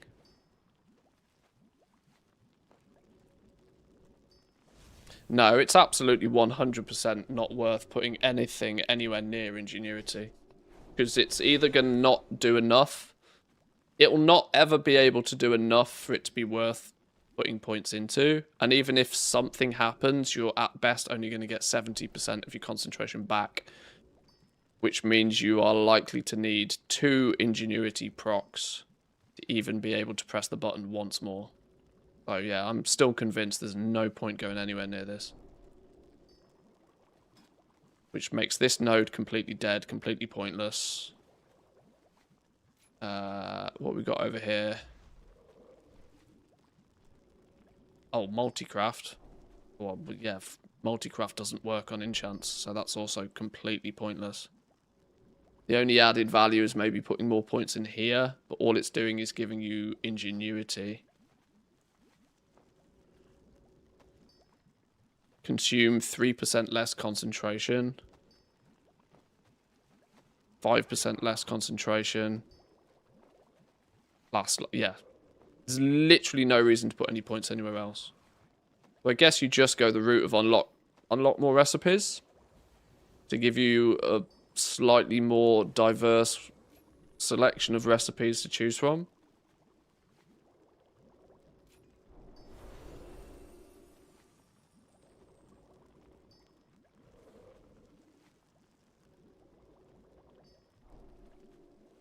We've only got 35 points to play with. We put all 30 in here, we learn how to use finishing reagents on all of the different types of enchants. Is that more worth? Because we've got Silver Moon, Zulaman. Okay. There's value in maybe unlocking the ability to use finishing reagents on them. So then you can stack your resourcefulness even further. That's probably of greater value than anything else in this tree. Is that logical? Does that make sense? Getting 15 points in these, 15 resourcefulness. So maybe that's the first step, isn't it? Unlock finishing reagents for all of these, and then just try and unlock as many of the recipes as you can. But nothing in here is going to really change the fact that you're only ever going to make 2 enchants per cycle. You're never going to be able to get enough skill or reduce the concentration down past 333 in order to make a 3rd enchant. Now, of course, this is focusing on weapon enchants. There are other paths you could take, but you're going to have to do even more extracurriculars to get these recipes. But the scenario seems to be the same on pretty much anything that uses a Dawn Crystal. E.g. anything that you might want to use concentration on. Your concentration value is always at this sort of point. And is always going to have the same issue, that you're never going to be able to get the number low enough to do any more than 2 crafts per run. Basically, whatever direction you spec. I think.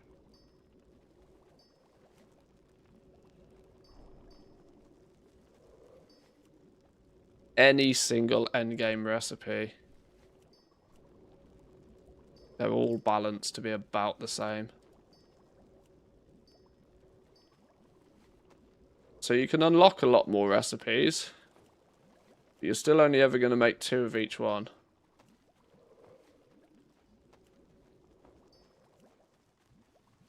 And while I'm sure you could spend huge amounts of knowledge points, spend a huge amounts of gold, fully respec into ingenuity to maybe bring it down. There's a very slim possibility that if you stack ingenuity and concentration reduction, you can get it down far enough that when ingenuity does proc, you would need to get it to below 400, wouldn't you?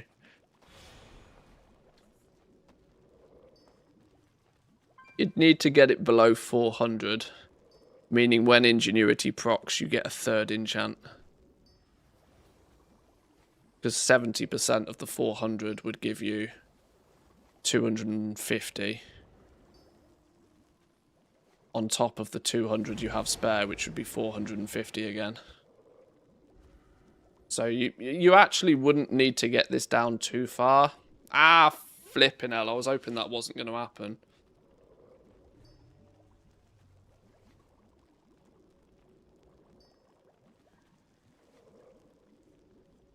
But you're sacrificing all of your resourcefulness to do that.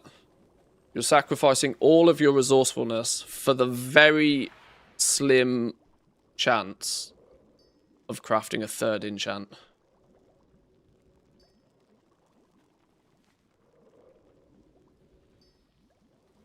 Are there any drop-only recipes like Dragonflight the War Within that look promising? In terms of promising, I haven't looked in that much detail. I'm not really considering what the enchants do. The markets will determine that once the game goes live.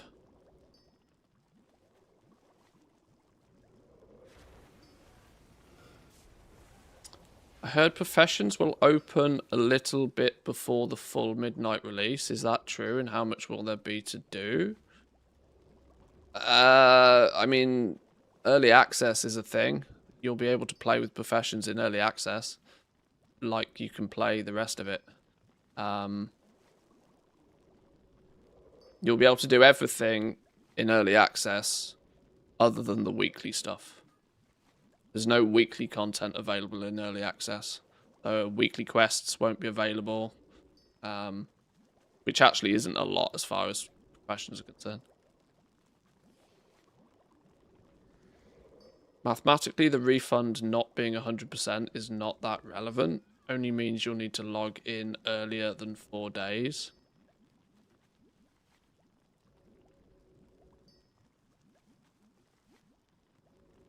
Yeah, but how are you going to track that on all of your characters? That's going to put people in a position where instead of logging in once every 4 days, people are going to start being put in a position where they feel the need to log in. On some characters after 3 days, some characters after 4 days, people won't do it. What will end up happening is that people will get into a routine and a rhythm, and the concentration just gets burnt. Your character will just cap 1,000 faster. And you'll just be burning concentration into the nether. The safer bet, the way that you always win, is by stacking resourcefulness and basically crafting 2 enchants for 900 concentration. Sure, you're wasting 100 concentration then technically every time, but at least every time a resourcefulness proc happens, you win.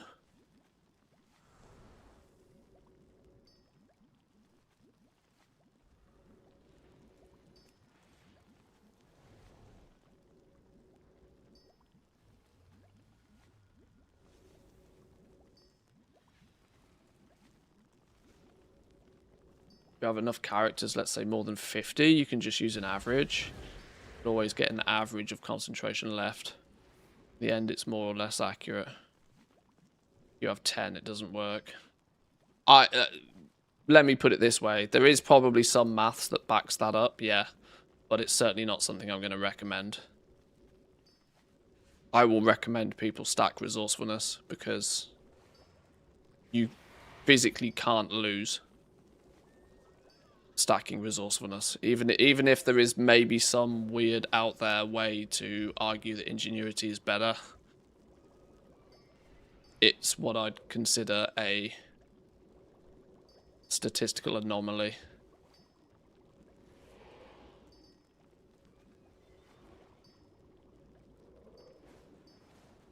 Okay, I think I'm about where I need to be with these then. Your 75 knowledge points. You get 70 knowledge points by doing some relatively quick and easy basic things. First time crafts on Gleefuls. Some first time crafts, your disenchanting, your profession treasures, that sort of stuff. You really don't even need 70. You only need the 35 to go in here to stack your resourcefulness up as high as it can go.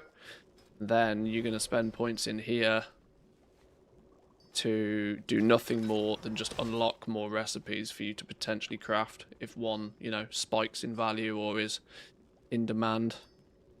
There's argument to put full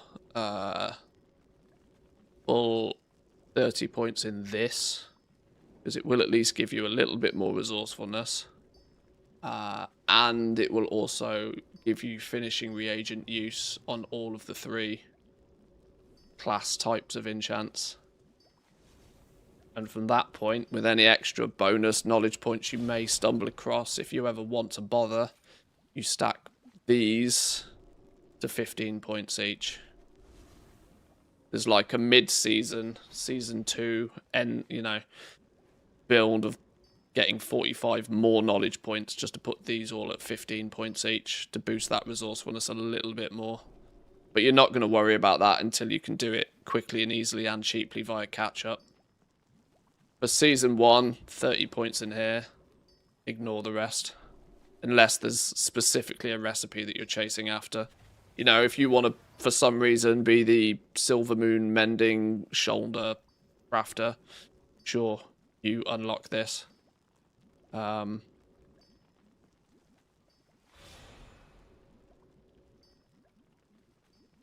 need to put...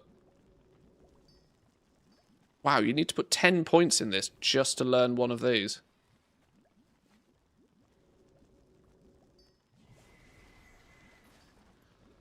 Enchant Shoulders, Silver Moon's Mending. Enchant Shoulders, Silver Moon's Mending. It is a crystal recipe. Leech. Okay, I've picked a terrible one for demonstration, haven't I? But...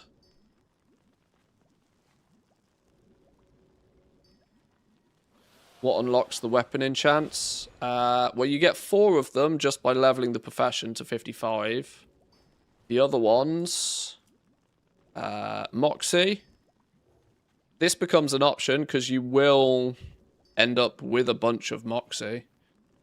70 knowledge points times a bunch. You'll have enough Moxie to buy one of these if you really wanted to, for example.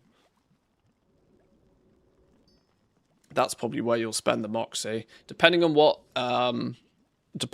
happens with the quantity of Moxie for profession tools, I think that going any higher than green is a bad idea because it'll just cost too much.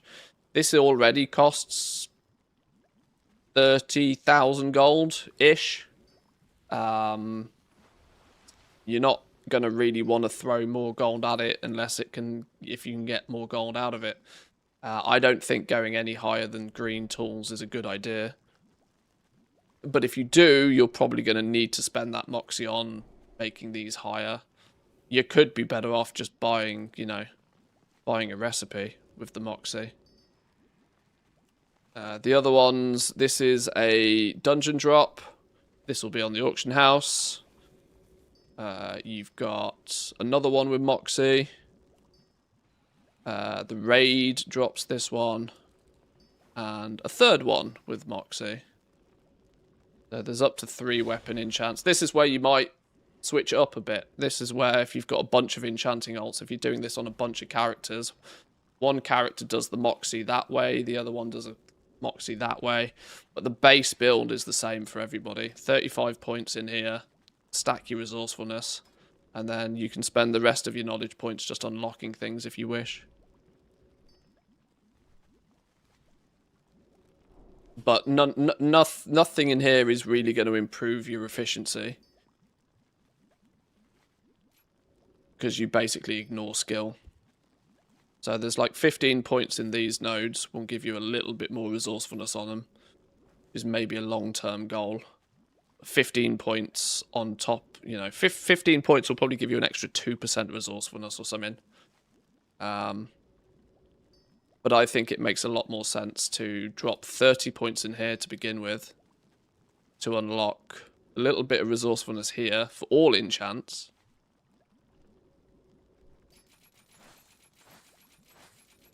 So you do this. which gives you all enchants, 15% boost. Now we're up to 23% for everything.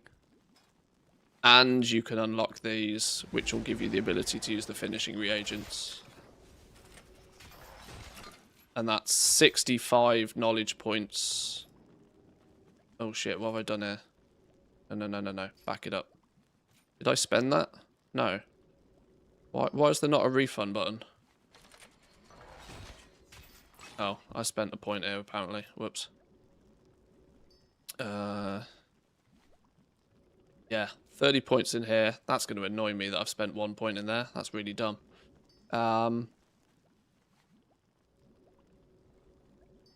you can use finishing reagents on them, which potentially...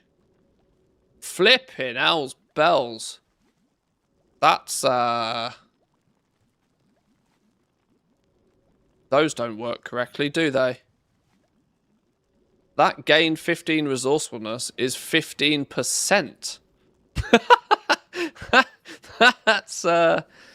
That's not 15 resourcefulness, that's 15%.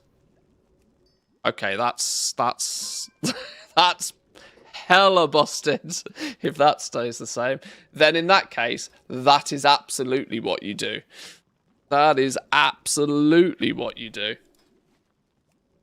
There is a mini version of this as well, which gives you 3%. These all drop from your... In theory, these drop from your goodie bags. Your patron order goodie bags. These will also be on the auction house. There is a cost implication to using these potentially, but there is the option at least to use them. That's the point. Which I didn't realise they were giving 35%, like 15%. That's cracked. That's actually busted. That's kind of funny. But yeah, that absolutely solidifies that that's the direction you should do. That cost implication is Craft Sim's problem. Yes, exactly. Yeah, Craft Sim will figure that shit out. But at least that is going to give you...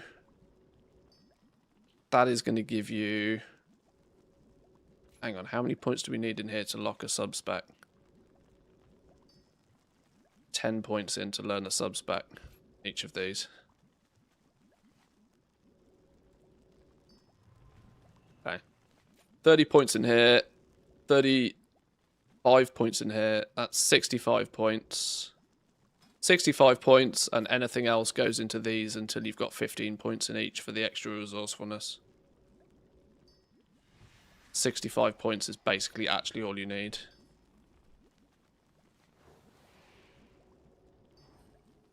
Which is possible literally day one.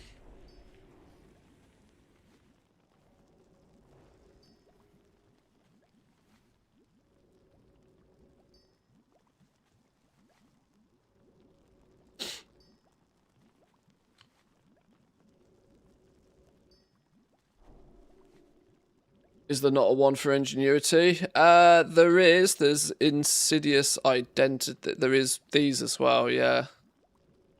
Unlocking finishing reagents will just give you flexibility. That if you want to use a resourcefulness one, if you want to use an ingenuity one, you can. That's why I think spending that 30 points there is unlock those 3 like second layer nodes. I mean, whichever enchant you are doing, you can if you want to use a finishing reagent if the maths works out. This one.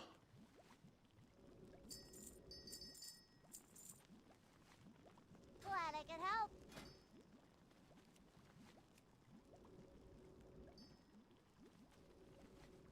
Yeah, that's only giving you 45 actually.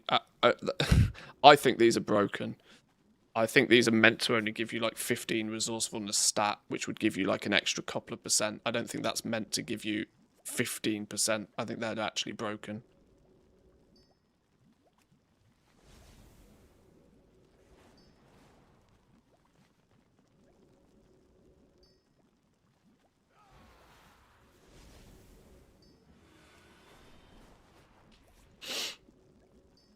in this case, don't report the resourcefulness one. No, we got to be honest. We got to be honest and forthcoming with our info, with our findings. Okay, right. I think that's for the most part the engineering test for today done. I'm going to go grab me some food. Thank you for sticking around, boys and girls. I greatly appreciate. Flipping hell, how many of you are in here today? I didn't realise we were streaming to a whole bunch of people today. Thank you for stopping by. The next couple of streams, well, tomorrow's flipping chaos day, isn't it? I'm not going to plan anything particularly for tomorrow, just simply because it all could go horribly wrong. There's a strong chance with pre-patch launching tomorrow, just everything will be broken. We won't be doing anything particularly clever or fancy tomorrow. Who knows? We might even end up right back on the beta tomorrow if the entire thing is an absolute clown fiesta. But good opportunity to reset add-ons, to rebuild a UI. 12.0 lands tomorrow. Woo! Spicy meatball. And there's some Twitch drops or something going on as well. I've just realised. Surely for the launch of the midnight pre-patch, there's some Twitch drops, right? I'll figure that out. If there is, I will throw them up both here and also on the 24/7 channel. Meaning at whatever time in the day, you can make sure you absolutely, definitely get your Twitch drops. Ah, yeah, it's the little Murloc housing plushie thing. That's really cool. Everybody's going to want that. Yeah, I will make sure that that's activated on here for the stream tomorrow. And I'll also put the... if I put the 24/7 channel in the Warcraft category, it will get drops there as well. Boys and girls, thank you very much. I will see you, I guess, in 12.0. Last day of 11.0. Sad times. Sad times. The raid up and running. I hadn't quite realised it's technically the last day of 11.0 of the 11 point series. Wild. What we? Oh my god! I'm playing Palworld. I think I'm about to play Palworld. All right. Boys and girls, I'm going to raid over to the 24/7 channel. There's a little bit of a giveaway going on over there. If you lurk, you can get some Manthy coin. You can spend those Manthy coin on some entries to a giveaway. There's a million gold up on offer, split into 3 prizes. So appreciate the lurks over on the channel. It'll help get that channel off the ground. And if it's interesting for people long term, it'll stick around. If not, I'll turn it off. But a way to catch me 24 hours a day. Appreciate it, boys and girls. Have yourself a wonderful rest of the day, and I'll see you next time. Peace.